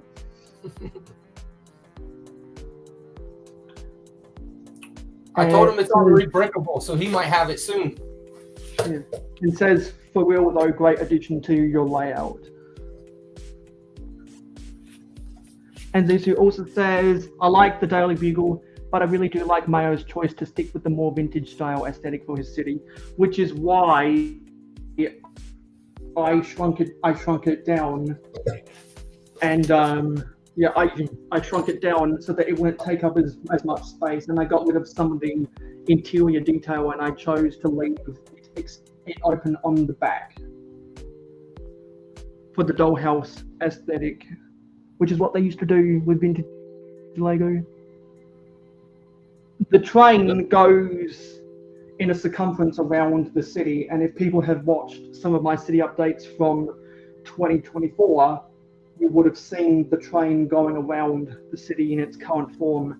And I've done previous city updates at my old house with my old city of the train also running around. So if you want to see the train going around the city of my old city at my old house and the train going around the new city at my new house, then just go back and watch some of the old updates from the Lego City Update playlist, and eventually you'll find the trains going around. They are trains because I have rolling stock on the railway. I got my box of rolling stock out in February because I only had locomotives. So when I had locomotives on the railway, I did not have any trains going around. It was just different locomotives coupled together. But then I realized, no, this looks pretty silly. If I want to film trains going around in the city, they need to look like they're doing a job hauling some cargo.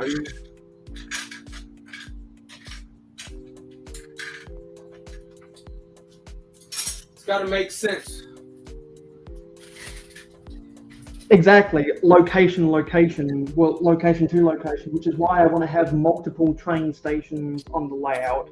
I've got a train station at the front right corner, but I want to build more skyscrapers going behind the modulars and have another station behind the diner and the Daily Bugle, because there's enough space back there to build a station. So I want to have a station there, and I'd also like to have a station near the airport when I get the airport built back together, so I can have 3 passenger stations. And then when I eventually get the harbour built, I want to have sidings for the harbour. I want to have sidings for an oil refinery, which refines the seaweed oil that they manufacture from the sewage treatment plant, which I want to build near the harbour. Because for those who don't know, you can grow seaweed in sewage water. You can do that, and the dirty chemicals from sewage water is actually beneficial to the growth of seaweed, and you can grow seaweed in there and then extract the oil from seaweed, and you can use it as an oil as a biofuel. And Zizu, I think Zizu's trying to get you fired up about trains in the chat.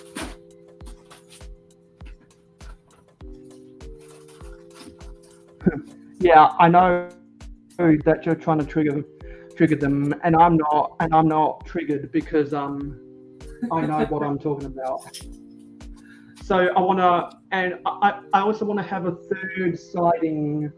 And I'm going to have a third siding for the cargo depot, which will eventually be near the airport. So I can have 3 passenger stations and 3 goods stations. So Nice. that it makes sense for the freight trains and the passenger trains to have an actual journey within the city. Like a destination.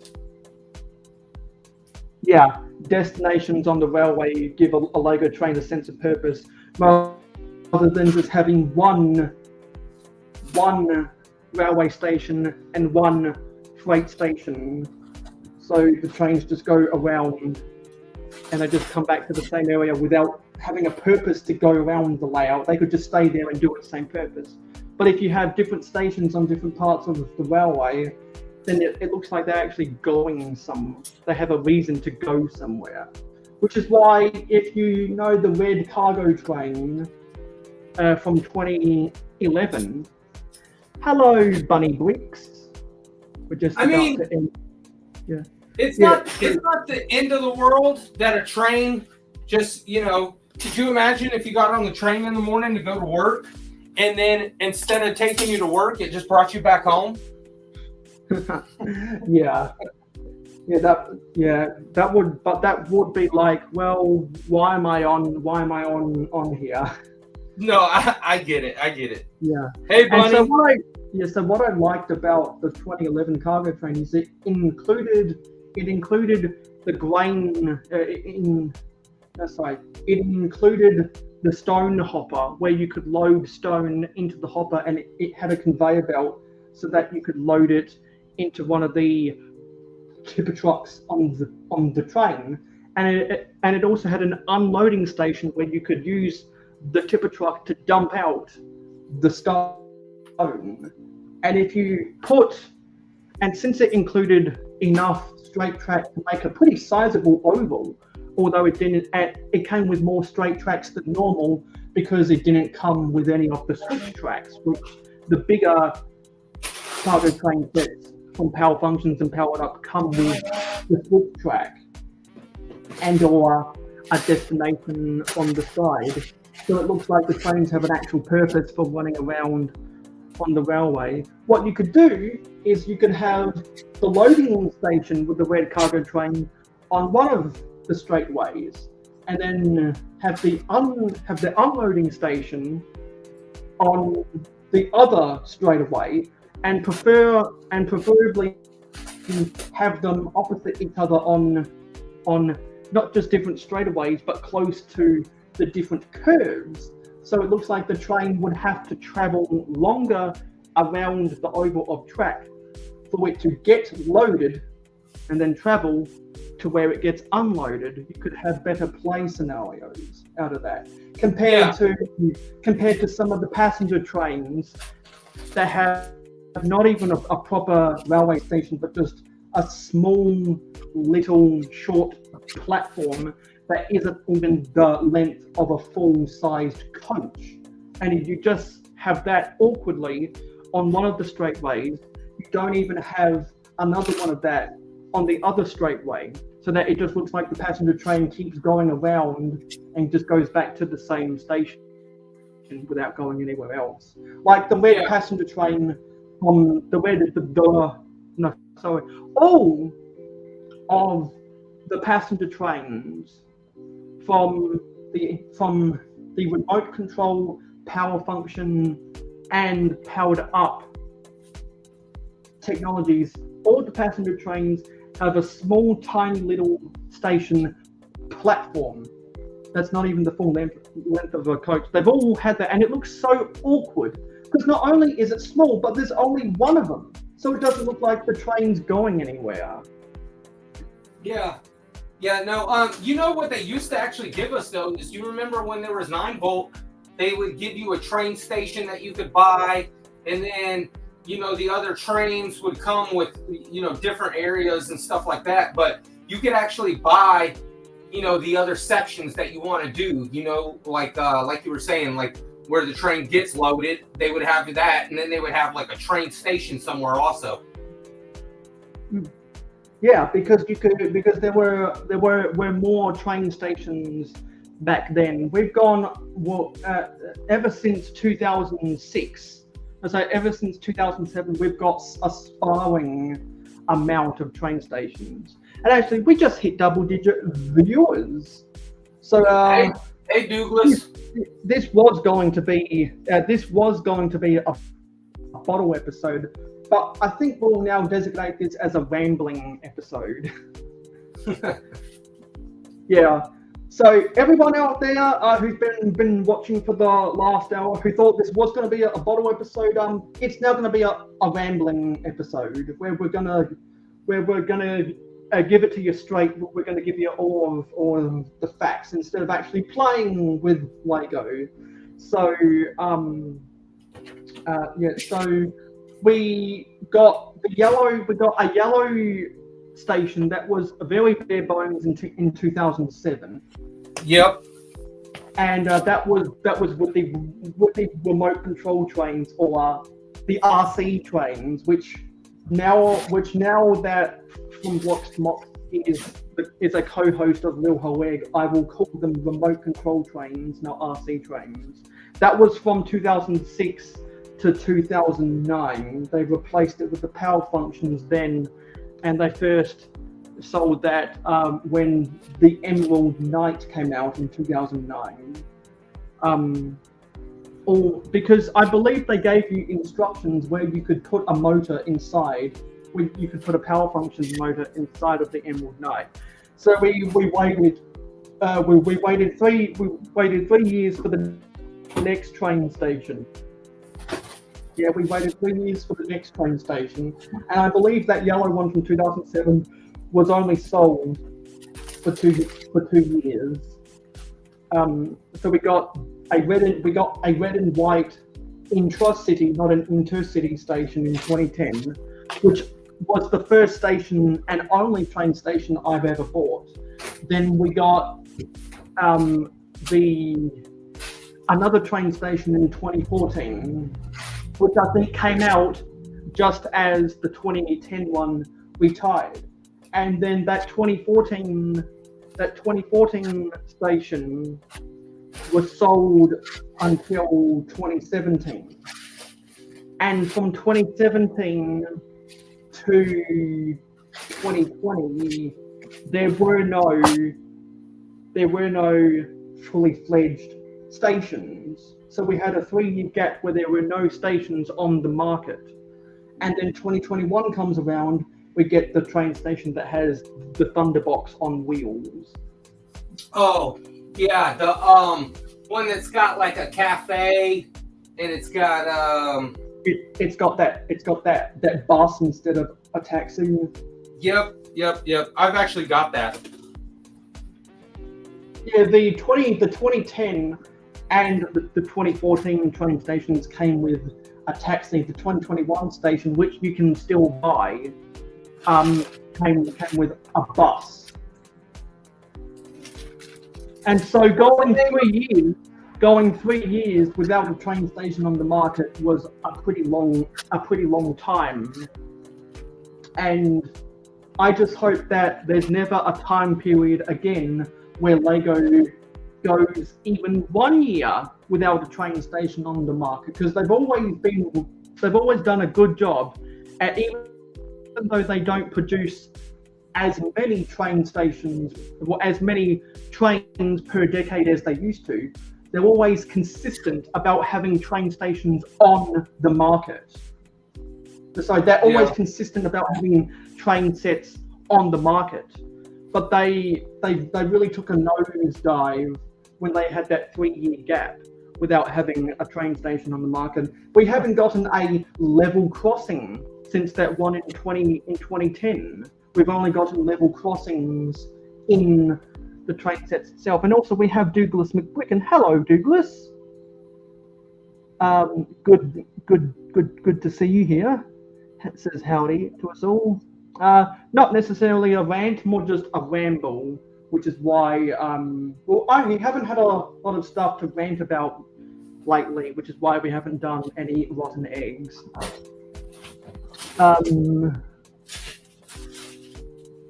And Trev's Reborn said, I just had to make my Real Whole Egg intro. Okay, cool. So if you save that as an MP4 file, please email that MP4 file to my email address linked in the description, and then I can download it and add it to the intro.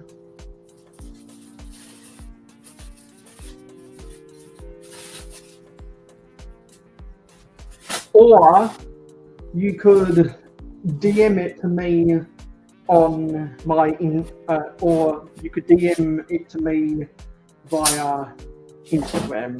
There are two options for people who want to send in their Will Hoeg intros, because all you have to do is film yourself saying Will Hoeg and anything else you want to say related to the Will Hoeg live stream, and then you'll get featured on the intro. And Frenchy Ball says also, what is the name of your airport? Example, Air Asia. My airport doesn't have a name yet. It'll probably end up being called Mayo City International, something generic like that. But we are going to be funny with some of the airlines that come through Mayo City International. So for those who remember Tasman Bricks, who does a lot of stuff on Twitch, his storyline about the Shit Heap Airlines, for some of the smaller planes that have a blue and white colour scheme that come through the airport, they are going to be part of the Shit Heap Airline fleet.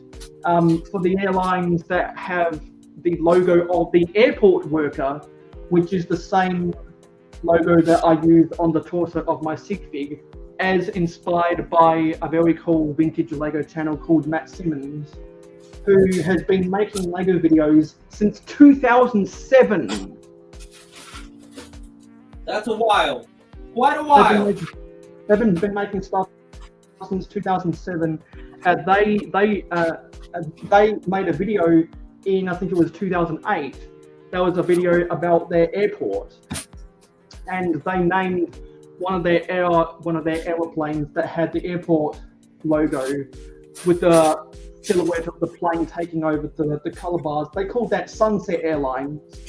So I'm also going to call that Sunset Airlines, and just because I like that name. So we're going to have Shit Heap Airlines, Sunset Airlines, and we might have, because I want to have two big planes and other small planes and helicopters and all sorts of other stuff in the airport. I'm going to have a naming contest for the other competitor of Sunset Airlines, because with a name like Shit Heap Airlines, they don't compete all that well with Sunset Airlines. So when we get the airport put back into the city, because I will have to do some minor rebuilding to get the roof fixed up, and it did get slightly broken during transport to the new house. So I'll have to get that put back together, and we'll have a naming contest when I get two jumbo jets in there. And we also have Air Cargo, which has the cargo aeroplane from the Transair cargo set from 1990, which I actually bought. Is it your sig fig from the? Is it your sig fig from the Sunshine Skyline or airplane? You said yeah, your sig fig. What airline is that from? Yeah, the torso of my sig fig is the same logo from, it's the same logo of the aeroplane from the 1986 airport, which Matt Simmons once called Sunset Airlines, and I'm also going to refer to it as Sunset Airlines. I'll actually try find that video and show it off where he mentions Sunset Airlines. My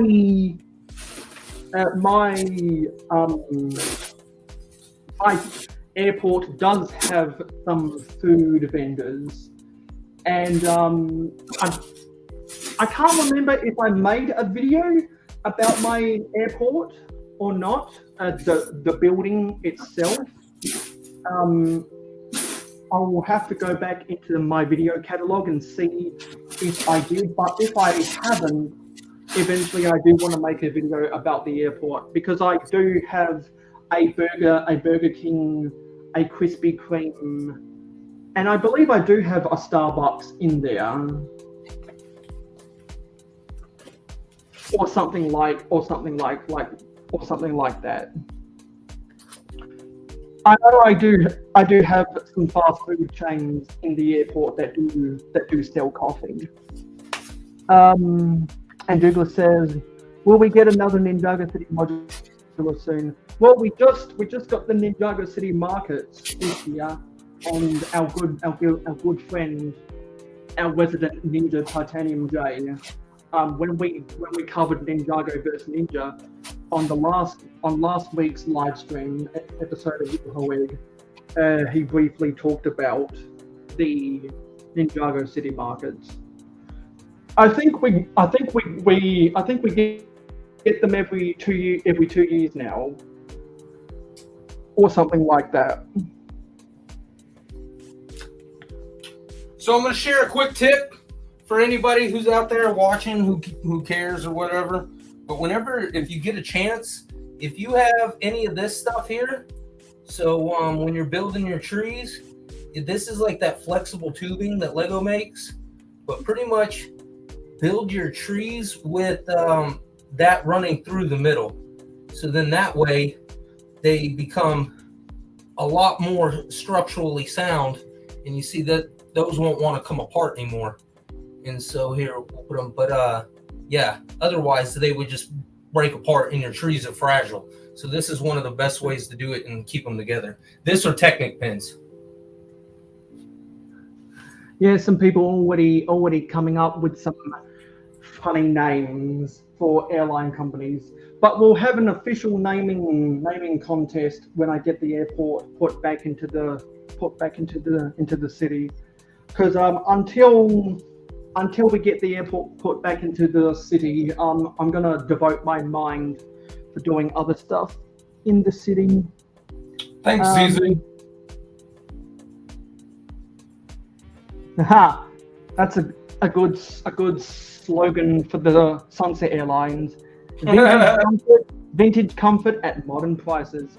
It's much like when Apu at the Quickie Mart says yesterday's food, tomorrow's prices.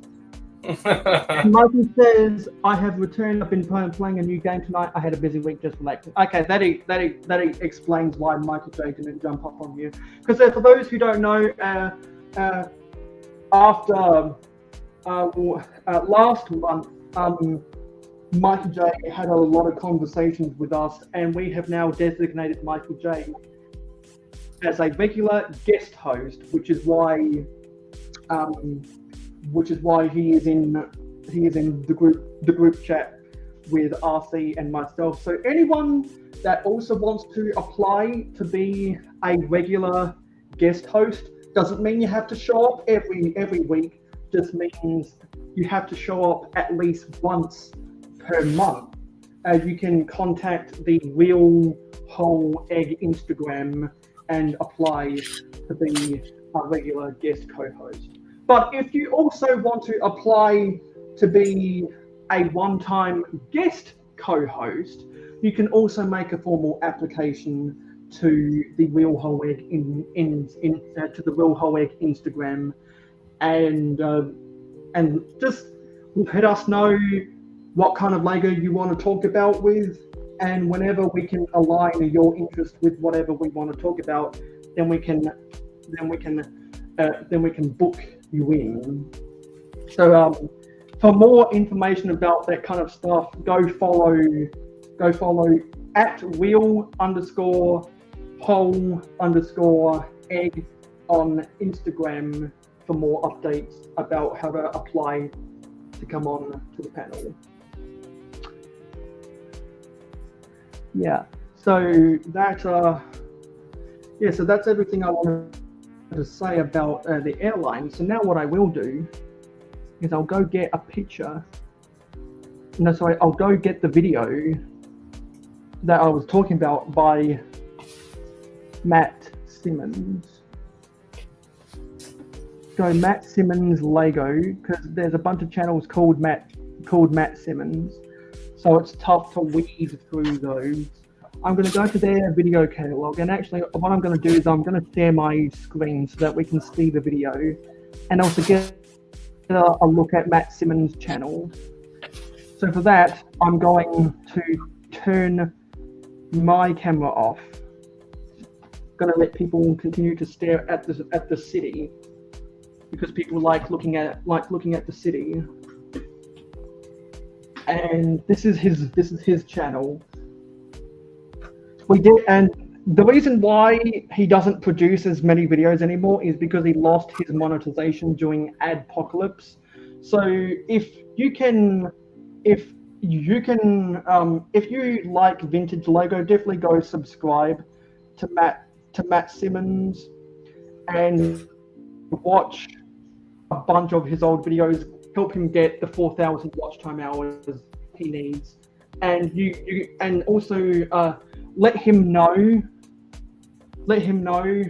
that I sent you to him, and if you can then DM me, screenshots of you going onto his videos and writing in the comments, Mayo Hosko sent me here. DM me those screenshots and I'll give you a 10% off coupon for a pledge, or I'll give you 10% off for a two month pledge on my Patreon. The links are in the description. So let's go and try to find that video. So I'm gonna go to videos, I'm gonna go to oldest, and he's been making videos for 17 years now, but he didn't start doing Lego stuff until actually his first video, his second video on his channel about Lego was 15 years ago. So it's called Lego Town Airport, a Tyler Lego Town Tour, March 2008, airplanes. And I want to scroll to where he talks about the Sunset Airline. Hi, I'm Tyler. I'm going to give you a tour of the Lego Town Airport here. So look at that airport right there.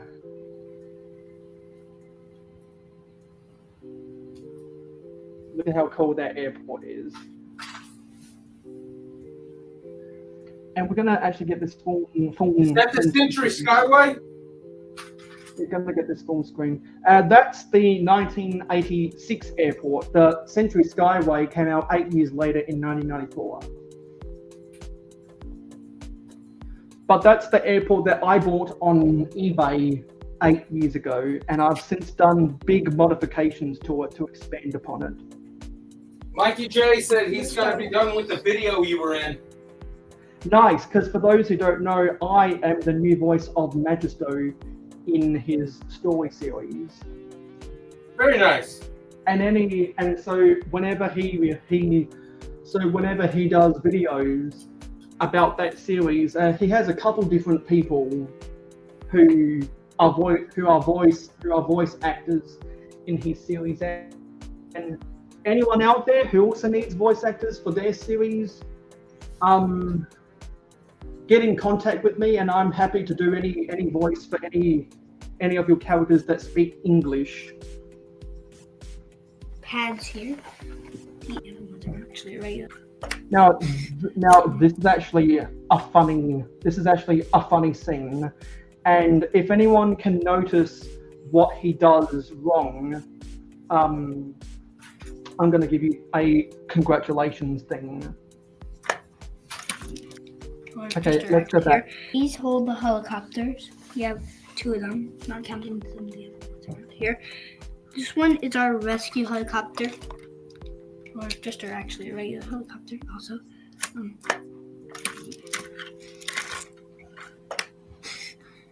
So if anyone can comment what he did wrong, why he had that error, you'll get a special congratulations thing.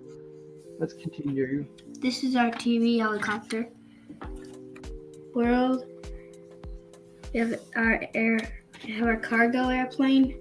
That's the airport. Well, that's the plane I have in my airport because it's from the set. Red, black, Airlines and Sunset Airlines. So that's what you're talking about, Sunset Airlines? The Sunset. Yeah, and Tyler calls it Sunset Airlines because the logo looks like a sunset. Airlines. Yep. Because this looks like a sunset. And, yeah, so that's why I call it Sunset Airlines. And this other plane that I think came out in 1990 with the international jetport is what he called Red and Black Airlines. So maybe because it's got red and black striping all over it for its livery. Oh, this belongs to the gas helicopter delivered from the airport. It ships some of our cargo. Delivery truck. Let's go back. This is our delivery truck. It ships some of our cargo from the airport to wherever it should go in the town.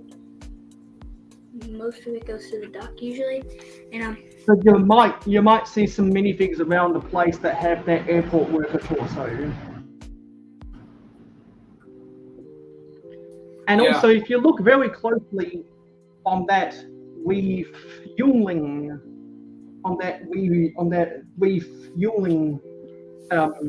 ride around, it's actually got a printed element from one of the Launch Command space sets from 1995. Oh, okay. That must have been a custom that they made. Yeah. It's actually a jet fuel vehicle.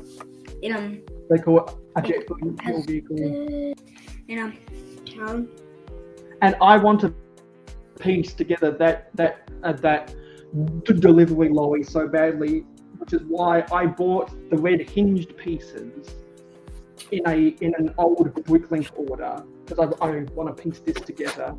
You know, speaking of piecing something together, there's actually an AquaZone set that's only been on the box art of the Neptune Discovery Lab, and I want to build that. It's an alternate build, and it's just the image of it. There's no instructions or anything, so I'm gonna have to figure it out.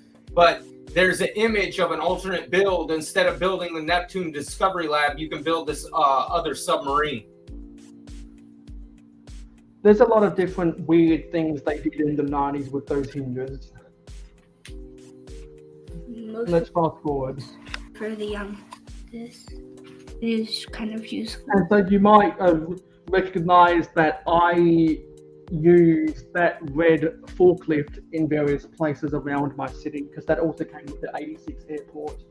And this is actually no, it came with the Transair cargo cart that's here to get all the airport. That's pretty get packages and stuff in the actual building. This is the control. Okay, so this is this is how the airport terminal looked like from the 1986 airport. But if anyone's seen my modifications, you know that I have expanded it significantly.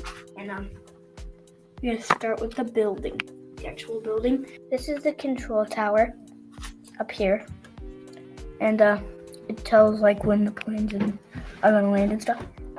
This is the restaurant where you can eat food. And this is this belt that I was saying that the cart was there for. And this is where the people wait for their planes. And this is where they buy their tickets. And yeah, that's pretty much it. And there's a sign. Yeah, so I just wanted to show off very small portions of that video, and just because people started talking about the airport in my city. So let me go to the comments and see if anyone called out what Tyler did wrong, why he couldn't get that to balance. Mikey has a phenomenal idea. Yeah. And also, Mikey thinks I did a good job with the voice acting. No, the Vikings weren't. That's like the voters weren't invisible. I think that's a. Who is that? Is that a spammer? Not sure. Possibly. That's an odd name. That looks like some kind of. Well, I've seen people advertising cryptocurrency that have suspicious names like that.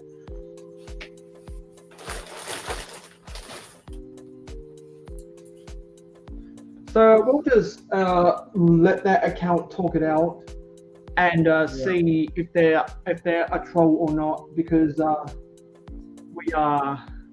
we have moderators that help to judge suspicious activity. Yeah, so that's He's probably already on it. yeah. So I just wanted to show off that video quickly, and let's get out back to his main channel. But and let's actually read the description of this. So it says, this channel started out as a typical family channel, but we've become a LEGO channel. Happy building, and visit our website bricksburg.com. Follow us on Twitter and Instagram. Bricksburg.com is home to two generations of Pittsburgh LEGO enthusiasts. And you know what? How long have they been doing this? 17 years? Yes, 17 years was when their first LEGO video came out. Exactly. They named their city Bricksburg before the LEGO movie. Yeah. That's respectable right there for sure. Because since this is only a 4-minute video, I'm gonna give a reaction to their original LEGO Town tour. Let's do this. So, buddy, can you give me a little bit of a tour of LEGO Town? Okay. This is from All 2007. right, so go ahead. Yep. What is all the stuff that we see around here?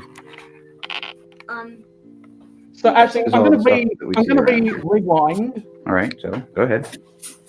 So you notice all of those. So the first thing you might notice is all of the Generation 1 road faceplates. On what different sets were back then, right? Yeah, because this guy's father grew up in the 80s, therefore he has only Gen 1 roads. What is all the stuff that we see around here? I guess I should start on Main Street. There's a gas station. Mm-hmm. That's a modification of the Shell service station from 1983. A science lab. A beach and a hotel. A church. That hotel on the beach is something I want to make a mock of for my beach. A stuff mart. Yep, that hotel is pretty cool. And I believe that stuff mart is a modification of the motorcycle shop from 1984. An office building. The dock. And if I rewind, Stuff mart. One office building. You can see inspiration from that office building into some of the office buildings I've made in my city. The dock over here too. And you might be able to see the LEGO tractor trailer from 1982 up in there. That was the first LEGO minifigure scale tractor trailer to have the LEGO branding on it. We also got the that little one right there, that little yellow one, yeah. We also got the set Container Lorry in 1986 that instead of having the trailer is a whole box, it had LEGO containers on it. Then we also got the LEGO truck from 97, which had the really cool chrome silver, which was then re-released in 2004 because of the LEGO Legends.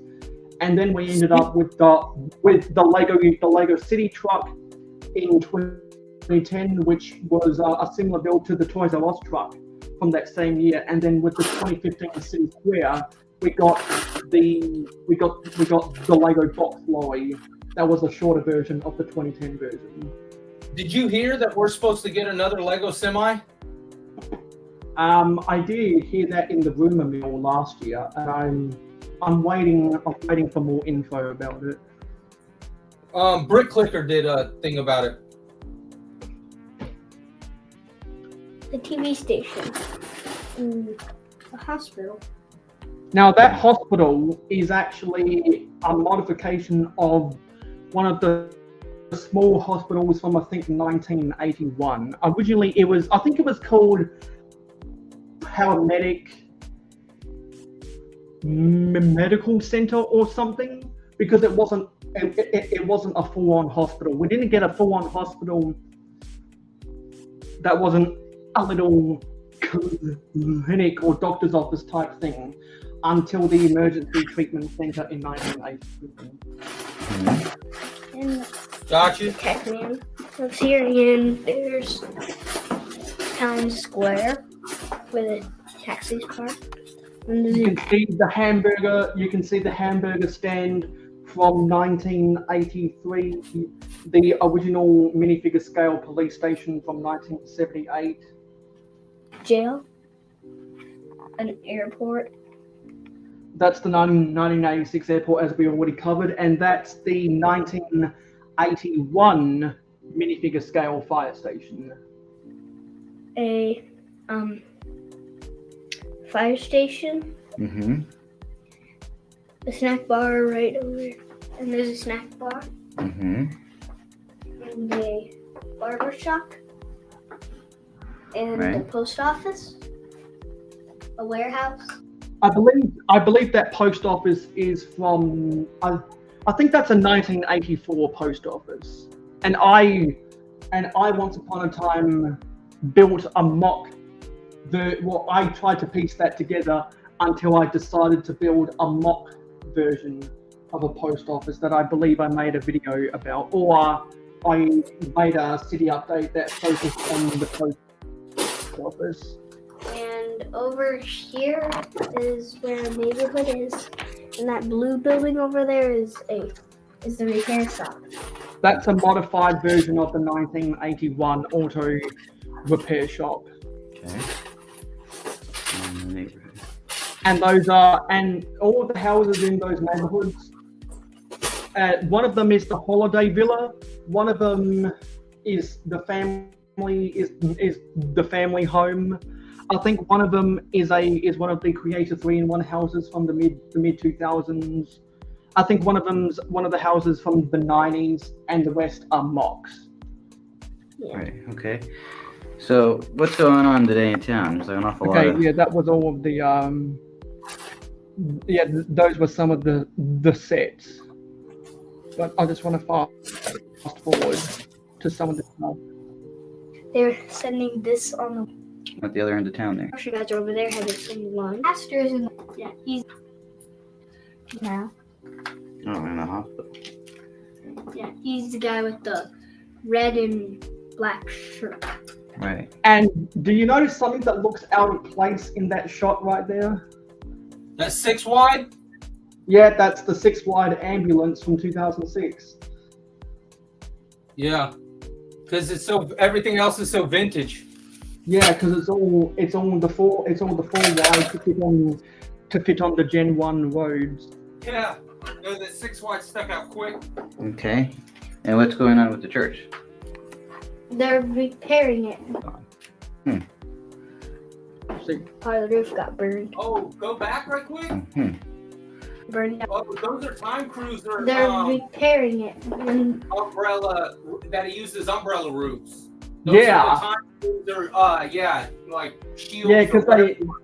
Yeah, because they got the red and white swell on it. Yep. The roof is gone. Yeah, they burned out part of the roof got burned. Mm-hmm. This is the beach. That's the hotel. Yes, the hotel that you made. It's on Tyler Beach. The beach is called. Mm-hmm. Oh, and there's also something equally funny that I'm gonna show off very quickly. That was it on? It was on another one of his videos where he accidentally calls the beach a bitch. Yeah. So yeah, that's everything I wanted to show from there. I can't remember can't remember if it's from the TV station video or the 2008 town tour. Or it might be from the hotel. The tour. Yes.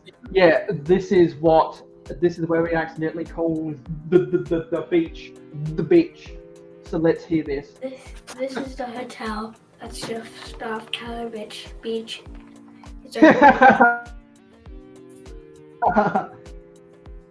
That's funny. Let's get a replay on that. This is the hotel at South Calabich Beach. It's our city. But there's actually something even more funny that I actually have as one of the cutaways.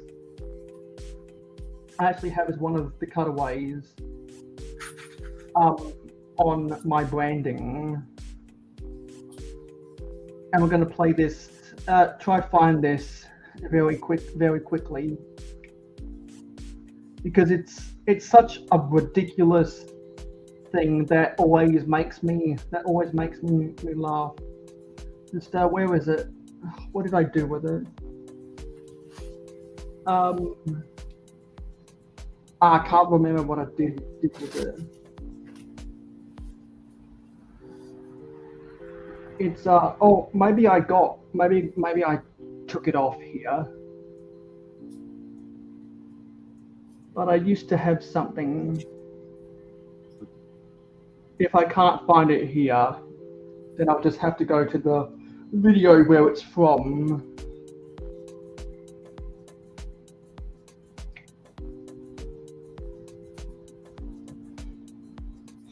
Yeah, I took it off here, so I'm briefly going to go to the video where it's from.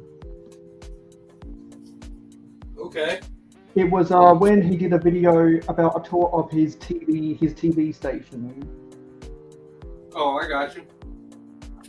This is. So that. He's got that news helicopter. That's one of my favorite sets.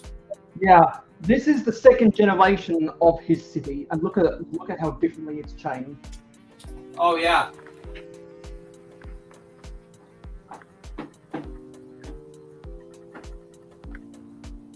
I'm gonna give you a tour of our Lego TV station. I'm gonna start here with this crash. This is our. Okay, let's fast forward. Station is that as pedestrians walk down the street, such as that guy in the green, that they can look into this office. And let's fast forward. You have an island lady from the girl. So this is that as pedestrians walk down the street or drive down the street. Okay, here we go. This is a blooper reel. So it's very good for that. Okay. This is one great thing about our station is that as pedestrians walk down the street or drive down the street, such as that guy over there, they can look into the studio and they can look into the office and see what's happening. Okay, they cannot look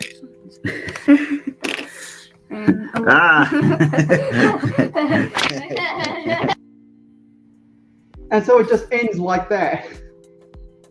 It's such a ridiculous blooper because they just shake the camera and start laughing. That's funny. I think that's because his dad came in there and let one rip. Well, it's because it was 2007 and people didn't move their cameras right back then. Okay. Particularly on YouTube. Let's see it again because it's so ridiculous. This is one great thing about our station is that as pedestrians walk down the street or drive down the street, such as that guy over there, they can look into the studio and they can look into the office and see what's happening. Okay, they cannot look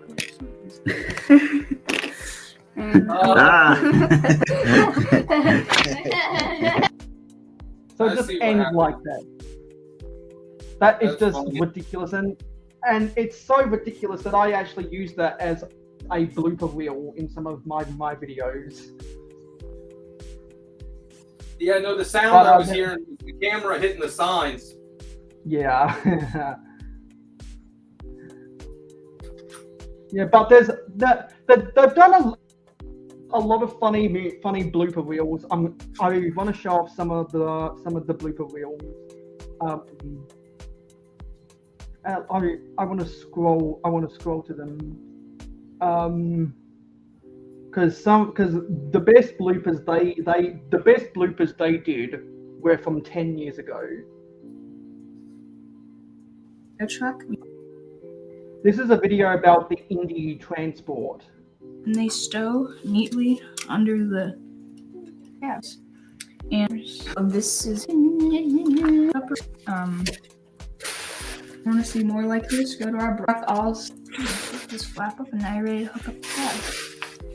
This is the truck all stowed away, ready to go to the next race. Want to see more like this? Go to our blog at bricksburg.com. Okay, this is the and bloopers. on the back of these,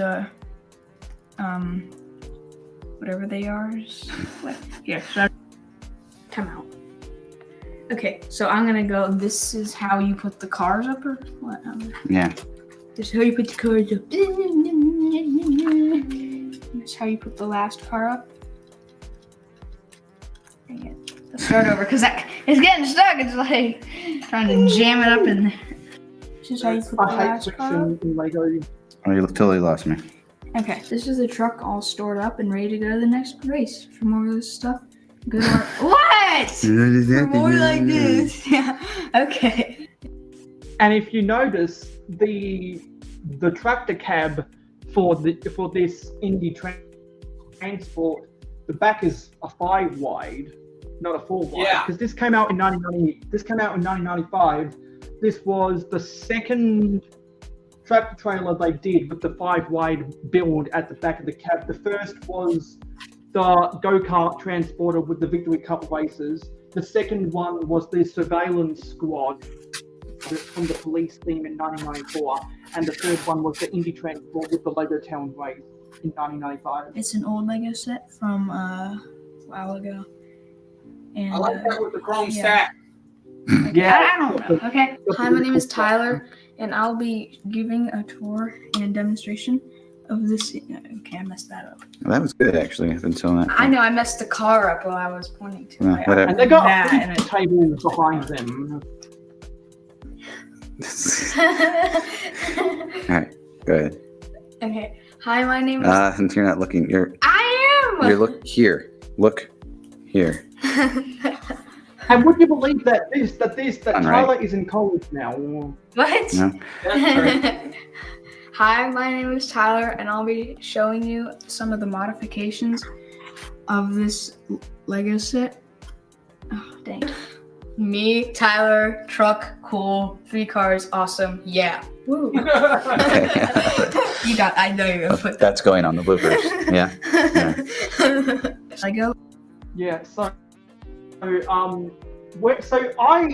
for those who don't know, when I started my channel in January of 2013, I did it because of this guy right here. Matt Simmons, specifically Tyler, was the inspiration for me creating my YouTube channel. And I didn't know what I was doing back then. I was filming everything on an iPod Touch, which meant I did not know how to edit anything, because the iPod Touch back then had a really cool thing where from the Photos app, you could upload directly to YouTube. Oh, that's cool. And I just took advantage of that and didn't bother editing anything, which is why I had no problem deleting all those old videos, including a SpongeBob dancing video that got over 20,000 views. I had no problem deleting that when Copper came around, because I was like, yeah, these videos are trash. I don't need them. Now you want them back? No, I don't, because rebranding myself as a totally different person is the image I want for my channel, because I was a young and dumb person back then. And I was not as good of a public speaker back then as what I am now, and the videos were really shaky. I didn't even have an HD camera back then. Now I film at 4K resolution in 60 frames per second. So there's a lot of reasons I had no issue deleting those. I had no issue deleting those because of COVID. Sorry, not because of COVID, but because of copper. It's pretty expensive, and I got stuck. It's actually not pretty expensive. Okay, well they can be sold at expensive prices, whatever. Hi. This is funny. You're Tyler. See, every time you explain it, Okay. Oh, bright. Lighting Wait is like the a minute, secret. it's getting really bright, I can't see. I'm gonna be like, hi, my name is Son, go away, please. I wish I had more lighting. Okay. Hi, my name is Tyler, and I'll be showing. What? I said Tyler. Sorry. Oh, look, the Olympics are on. I'm doing horse jumping. Okay. That Octane worker right there is so good. Look at how beautiful it is. He's got a cool dad, that's for sure. Yeah, and now that very supportive. Tyler went off to college, his dad is actually Matt Simmons, and so okay. Matt does all of the videos now. Gotcha. And so I'm still surprised that this guy does make videos at least twice per year, because he went a long time without doing anything. But I guess he was a part of the corona bug that decided to come crawling back to YouTube when everyone got bored. And technically, I'm one of those people too. I just waited out to see how YouTube would react to copper before I decided to come back. And I'm so glad I decided to come back to YouTube. Can you turn it off? I don't know how to start this. Oh. No, we're going. Yeah, so that was one of them, and there's one more, which was a video about the launch. What was it? About the space shuttle launch from 1995 in the launch command thing. Yeah, it's this one, the best LEGO space shuttle launch set. Hi, I'm Tyler, and these are the new LEGO tables. They're not sealed yet, so we can't have any LEGO on them. But today we're going to be showing you this LEGO launch set. LEGO made all of them. Let's skip forward to the bloopers. Pull this back. For long down. Very cool. Equipped with foams for rescue. If you want more. Okay, let's go with the bloopers.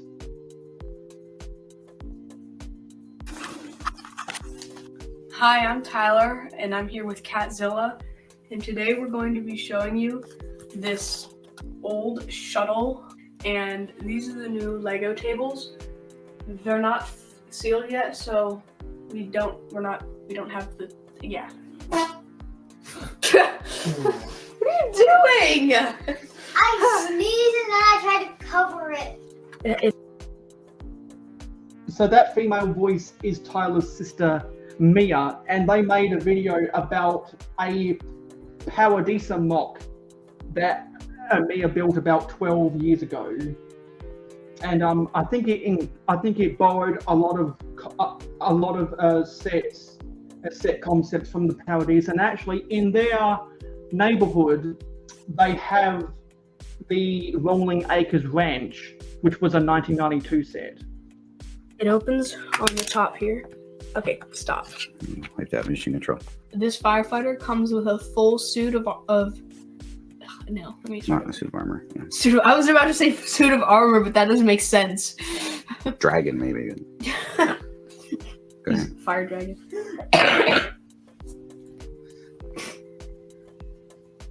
This firefighter comes with a full suit of armor, No, I don't want to say that. Dang it! This firefighter has a full suit of firefighting equipment with a helmet. I was about to say shield, like a chainsaw or axe to get out the firefighter, and a foam sprayer in case he needs to put out any gas explosions. Yeah. So the reason why I sometimes do bloopers at the ends of my videos is because of funny bloopers like that. That's funny. Yeah, I miss it when people would include the bloopers in their videos. Yeah, so if you look at some of their more recent thumbnails, they made a video about an oil rig 3 weeks ago. Oh, nice. But they took a 9-month absence before that. And is that a vintage helicopter? And that's what he made a vintage oil rig? Yeah, they buy a lot of vintage sets on eBay and modify them to make it better. Nice, kind of what I do. Yeah, and kind of what I do as well. And they made a modification of the launch and load seaport, which is such a good video. It has over 1,000 views.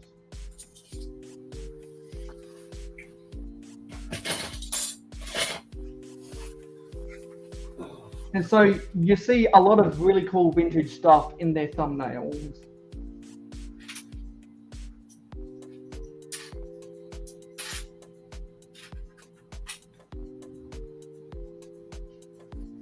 And I got inspired by a lot of these guys' videos. And there's the Rolling Acres Ranch I was talking about a couple minutes ago. And they also did a video of the Victory Lap Raceway. They are the reason why I wanted to get the Victory Lap Raceway off of eBay, and I'm so glad I did. Yeah? Because the Victory Lap Raceway is the best set of 1988. Yeah, so they got a lot of really cool stuff. And if you're a vintage guy, you should definitely go and subscribe to Matt Simmons. You'll have to probably type Matt Simmons Lego. Yeah, probably have to type Matt Simmons Lego to get the right channel. Yeah, I'll definitely go check it out. Yeah, because if I know that I got a bunch of vintage ideas, and you'll probably get a lot of vintage ideas too. And if anyone out there is also trying to build stuff that looks like vintage Lego, you should definitely go watch Matt Simmons. And I heard that Cliff wants to build some classic looking houses for his sig figs. He should definitely get inspired by Matt Simmons as well. Yeah.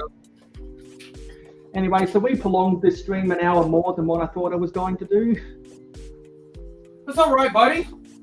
Yeah, but it's because we turned this from a bottle episode into a rambling episode.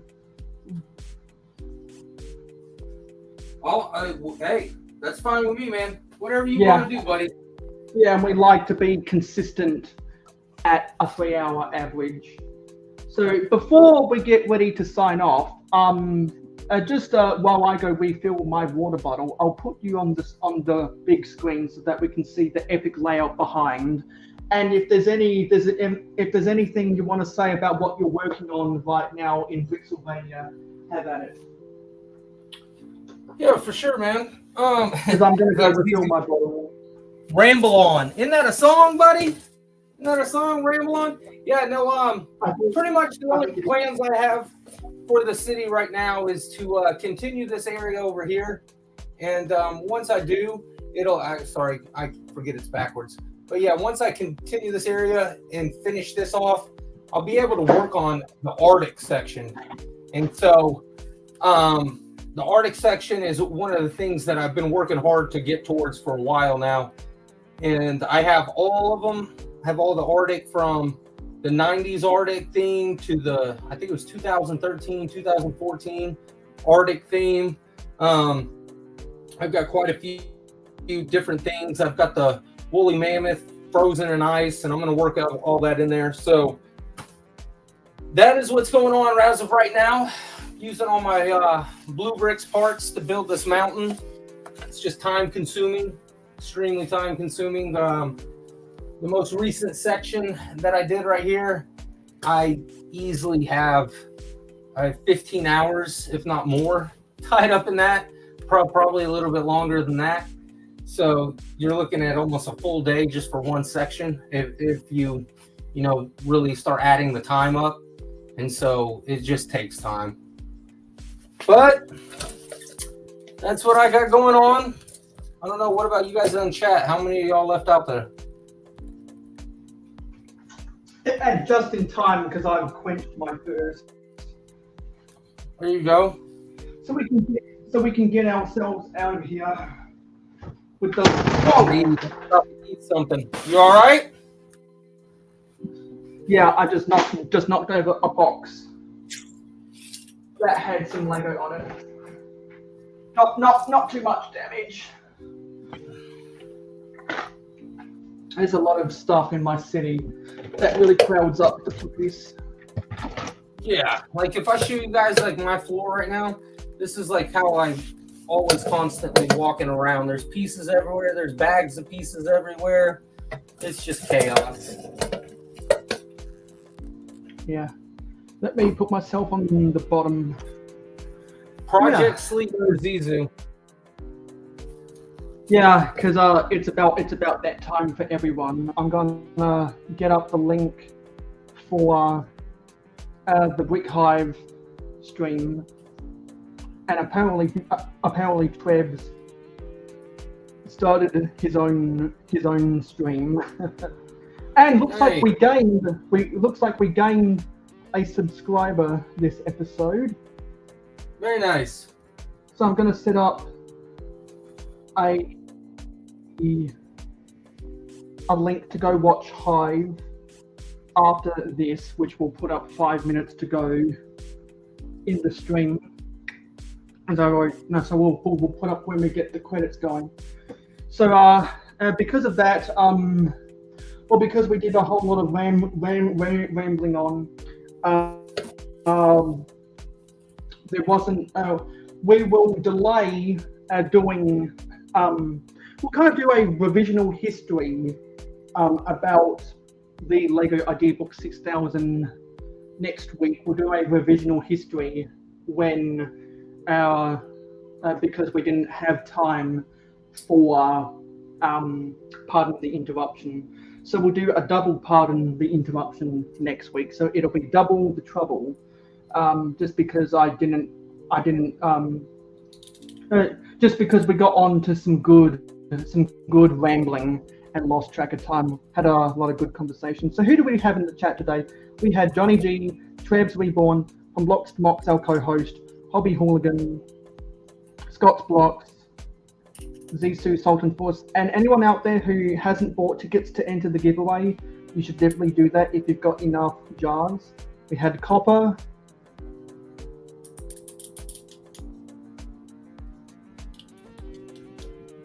PBJ, Seth Bland, Mr. Blue, Bunny Bricks. We'll get down there. Mikey J Productions, Brick Hive, Angry Dragon, Contra, Clever Pig. You did miss that. Yeah, we highlighted Seth. No. Zizu said he missed that. That's all. Sorry, yeah. Go ahead. Keep going. Yeah. We had Bunny Bricks, Douglas McBricken,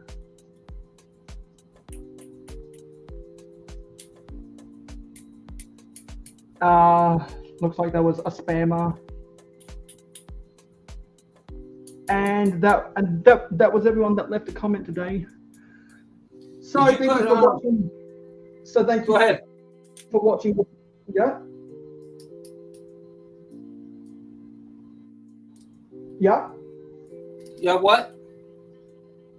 you're gonna say something? Oh yeah, no, I was just gonna say, no, I got sidetracked. Don't worry about it. Go ahead. Yeah. So thank you for watching today's episode of Real Whole Egg. Next week, I'm not sure what we're going to talk about. I'll pick something out of the ordinary. I'll pick something random. Who knows? Maybe since next week will be the 1 month anniversary of From Blocks to Mocks being the co-host. Who knows? Maybe while I'm building that dream set, maybe we can do a time cruises episode. Very nice. I'm in on that. So Mayo, you're enough into the Legos that you can vouch for me on this one. Can you believe Duplo beat out Time Cruisers on Mikey J's stream, man? That's just disappointing. Yes, I can believe it because Duplo has more history, more longevity, and is more timeless. But on the same token, would you put Duplo in your city, or would you put Time Cruisers in your city? I would put both. I would have Duplo as filler inside of Terrain, but I would not have it out on public show. Yeah, see? But I would make a mock. I would make and Lego Head Productions just popped up in here at the end. Hey, Lego Head. Very end. What's up, Lego Head? Hey, Lego Head, while you're here, if you want to come onto the stream for a couple minutes, just let me know. It's been a while, buddy.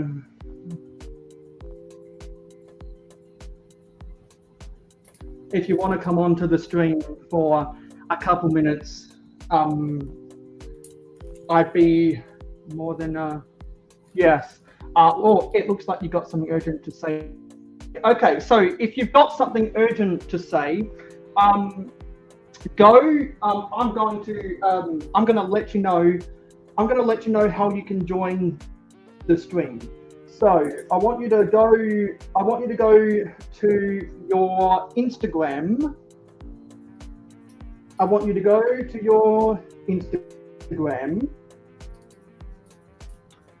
And I'm going to, on my Instagram, look for Lego Head Productions AZ. So on my Instagram app, I'm looking at the Lego Head Productions. Actually, his handle is LegoHead_Pro_AZ because he lives in Arizona _YT for YouTube. I followed Lego Head Production. I followed Lego Head on my Mayo Hosko Close Friends account. So if you go onto your Instagram, you'll see that one of your followers is Mayo Hosko Close Friends.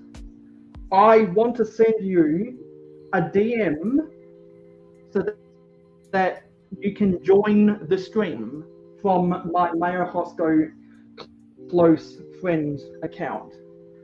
But I cannot send you a DM from the Mayo Hosko Close Friends account unless you follow that, because I do consider Lego Head a close friend now after all of the conversations we've had over the last year. So if you go to your followers list and you go and follow Mayo Hosko Close Friends, I will DM you an invite to join the stream. I'm gonna let you guys take it over. It's midnight my time. I'm gonna get something to eat and I'm gonna get to bed. So So have a good night. I'll see. Is there anything you'd like to plug? Oh no, man! You guys know where to find me, from Blocks to Mocks on Instagram and here on YouTube. And So either way, You guys find me there, and then you'll find me here on Friday nights. Lego Head. Um, No, Lego Head. I'm just going. Lego Head, you here. I'll lurk in the thing. I'm gonna get something to eat. I've been on here since 9 o'clock my time, and I gotta get some stuff done, and then I gotta crash out. So I'll lurk and watch what you're going on while I'm getting ready for bed. Yeah. So, but I appreciate it, Mayo, and it's good to be on as always. Thanks for the chat. Thanks, Zizou. Yeah, we'll come back next week and talk about time cruises while I'm building that dream set. For sure. Sounds great, buddy. Have a good one, Mayo. Have a good one. Good night. Later, bud. Okay, so I just accepted your follow request for Mayo Hosko Close Friends, and I'm going to send you a DM of the invitation to join the stream. So you should see that in your Instagram DMs.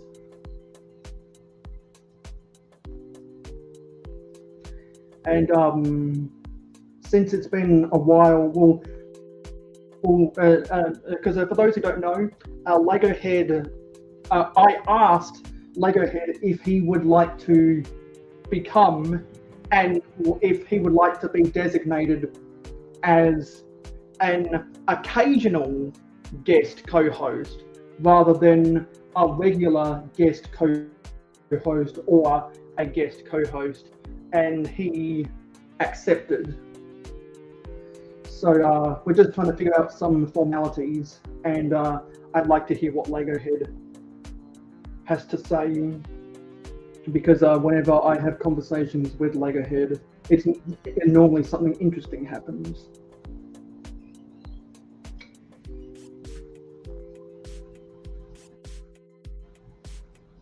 So I did send Lego Head an invite over on Instagram, and he should see a DM from Mayo Hosko Close Friends in his DMs. And once he sees it, he'll have the access to come onto the stream. He's probably figuring out some technology. Perhaps he's loading up a computer to come onto the stream, because it's been about a month since I heard from Lego Head on the YouTube side. We talk to each other every week on the Discord side.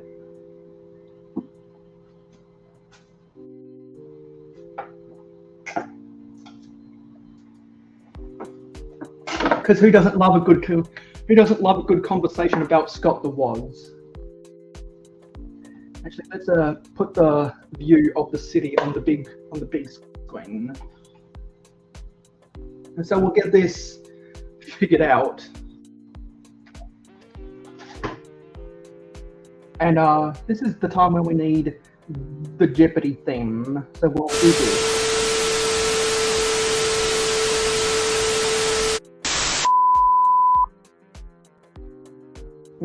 Okay, so Lego Head has just seen the invitation link I sent him from my Mayo Hosko Close Friends account. And I'm expecting that he's probably loading up StreamYard, and he's just popped on in. So let's bring Lego Head onto the panel. Oh, you know I love a good conversation about Scott the Woz.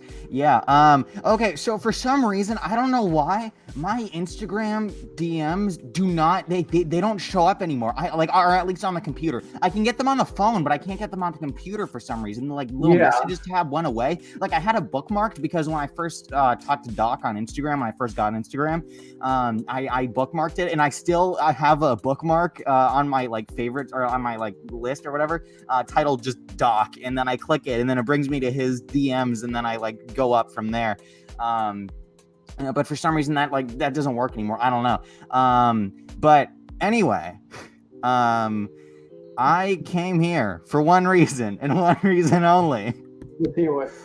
I know that you're not gonna like this because you might not like this because we said on Discord that I would stop talking about this. But however, no one's here. No one's here. Let's talk about let's talk about Swank Industries. Yes, because no, but I actually have something to say though. I'm not just being annoying this time. I actually have something. Like when I had the website. Do we have an update? Yes, we have an update of our progress. I actually downloaded stud.io and I actually learned how to use it for once. So I've been working in this. We have right here, we have okay, there we go. Right here on the left, we have the phone stand Mark II, and in the middle, we have the phone stand Mark III. You see a little, like a sleeker design. You know, if we can get that all white color or whatever, you know. And then that was like some test runs I was doing. And then if we, I don't know how you can, is there like an easy way to switch between projects? And then, let's see here. Yeah. So then, okay. So we have we have that. Then, my teacher. Okay. So at school, at the college campus I go to, what is it? I told the teacher about the company, or about like my plans for the company, and I actually like told him like all the different ideas and things, and he actually thought it was a good idea. He said if I did it right, he said it was a good idea. He said he liked it. And then he gave me the idea for like these like wall mount things right here, where like you can these are like modular wall plates basically, where so like this is like a 16 by 16 plate, right? Wait, I just want to see what I look like. Okay, so so these are like modular wall plate things. Where actually is there a way? Okay, fine, I'll just okay. So they're like modular wall plates where you where like so they have these on the back, they have these things where they have like you know how like the Lego art sets have those little hook things so you can hang them on the wall? Yeah, that's like what these are for. So that's what this has. So so they're 16 by 16 plates, yeah, brick and 2 plates thick. So then yeah, and then we can also shove we can put tiles on them too to make them look sleeker if you want to do that. And then they can be 2 bricks thick. But then what is it? So so you can like see how they have like like the Technic things, the Technic pins and holes on the side. Yeah, so then you can connect them together and you can move them around, and then you make like whatever frame you want, and then you or whatever whatever like board you want, you put it on the wall, and then you can just they're like every plate has a different function, and you can order custom plates. So like he gave the idea of like an X-wing coming out of the wall. With I don't know if he had was saying like an X-wing coming out of the wall. That would be like a I forget what he said it would be, but yeah. So we have a blank plate there. We have like things for keys there. He gave that idea, and then he also gave the idea for a lamp. So I have this. So I was thinking of like. So we have like the normal lamp, and then I was thinking of like this lamp. So like I saw that on YouTube. There was this lamp, like this Lego desk lamp that like followed you. Like when you move closer and farther away from it, the light moved to where the object is. So I was like, oh, we could do like a mini version of that. If you like had it on like had it hung up right next to your desk, you could get one of those. And then he also gave the idea for like a game controller holder. So that's what this right here is for. So these Technic beams are like mounted inside. That's why this is a brick. Part of why it's a brick thick. Because I was like, oh yeah, then you could mount things. You could like anchor things into the inside, and then you put the controller there. And there was an idea. I forgot to make this, but there was one where like you could have like 4 corners for a picture frame, and then whatever size picture you have. You got 2 minutes to finish talking. Okay, so whatever picture you have, you can just move those like the little corners around, and then hang them on the wall or whatever. So there was that idea, and then there was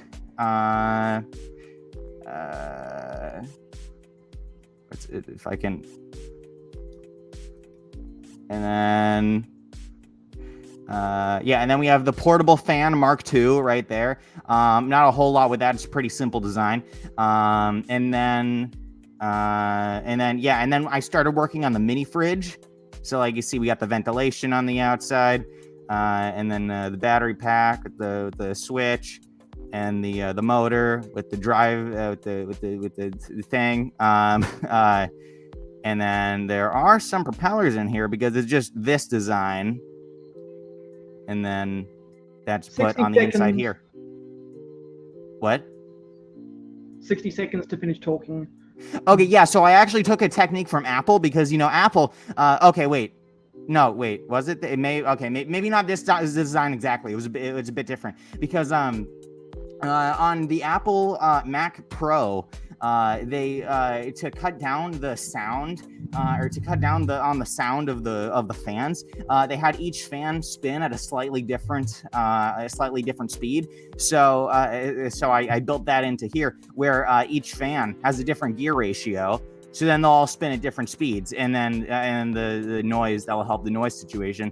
And then and like the hinge there, and then the top thing, and we'll fix it. I mean, again, this is just like rough stuff. So it's like so I mean, this is we're gonna build after we build something digitally. We're gonna build it in real life, and then we're gonna like see what can change, and then we'll and that will be the final design. What we can do better and stuff like that. There it is. You're done talking. Anyway, that seems like a lot of really cool stuff. So is this all available on a website now? I mean, this will be on swankindustries.com once we, or sorry, .gov once we finalize everything.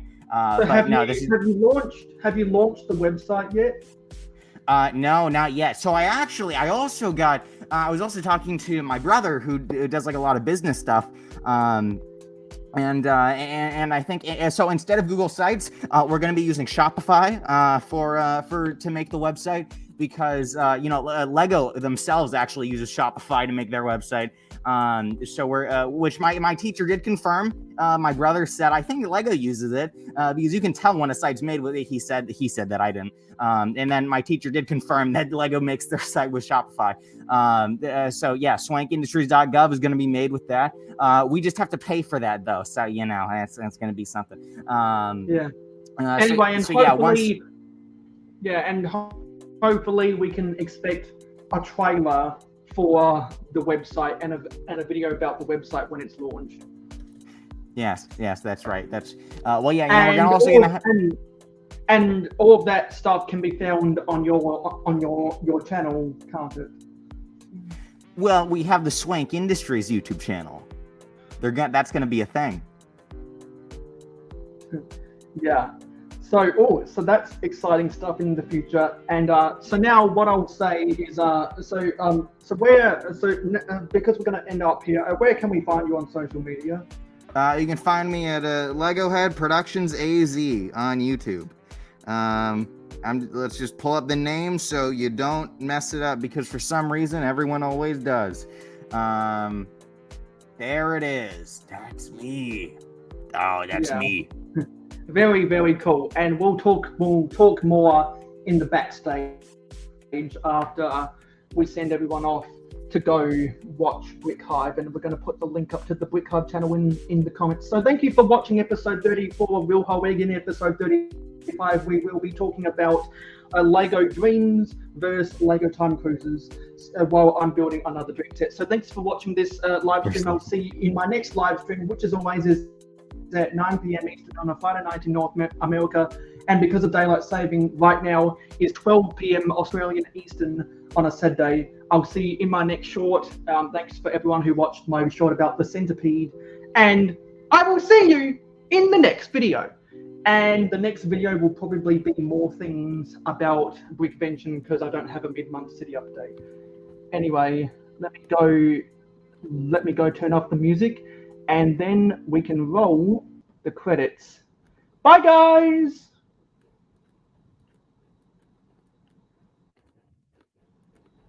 Let's roll the credits. Thank you for supporting Mayo Hosko Media. Your viewership is very important to us. Very Tell YouTube important. you like us by smashing the like button. Let your thoughts be known in the comments down below.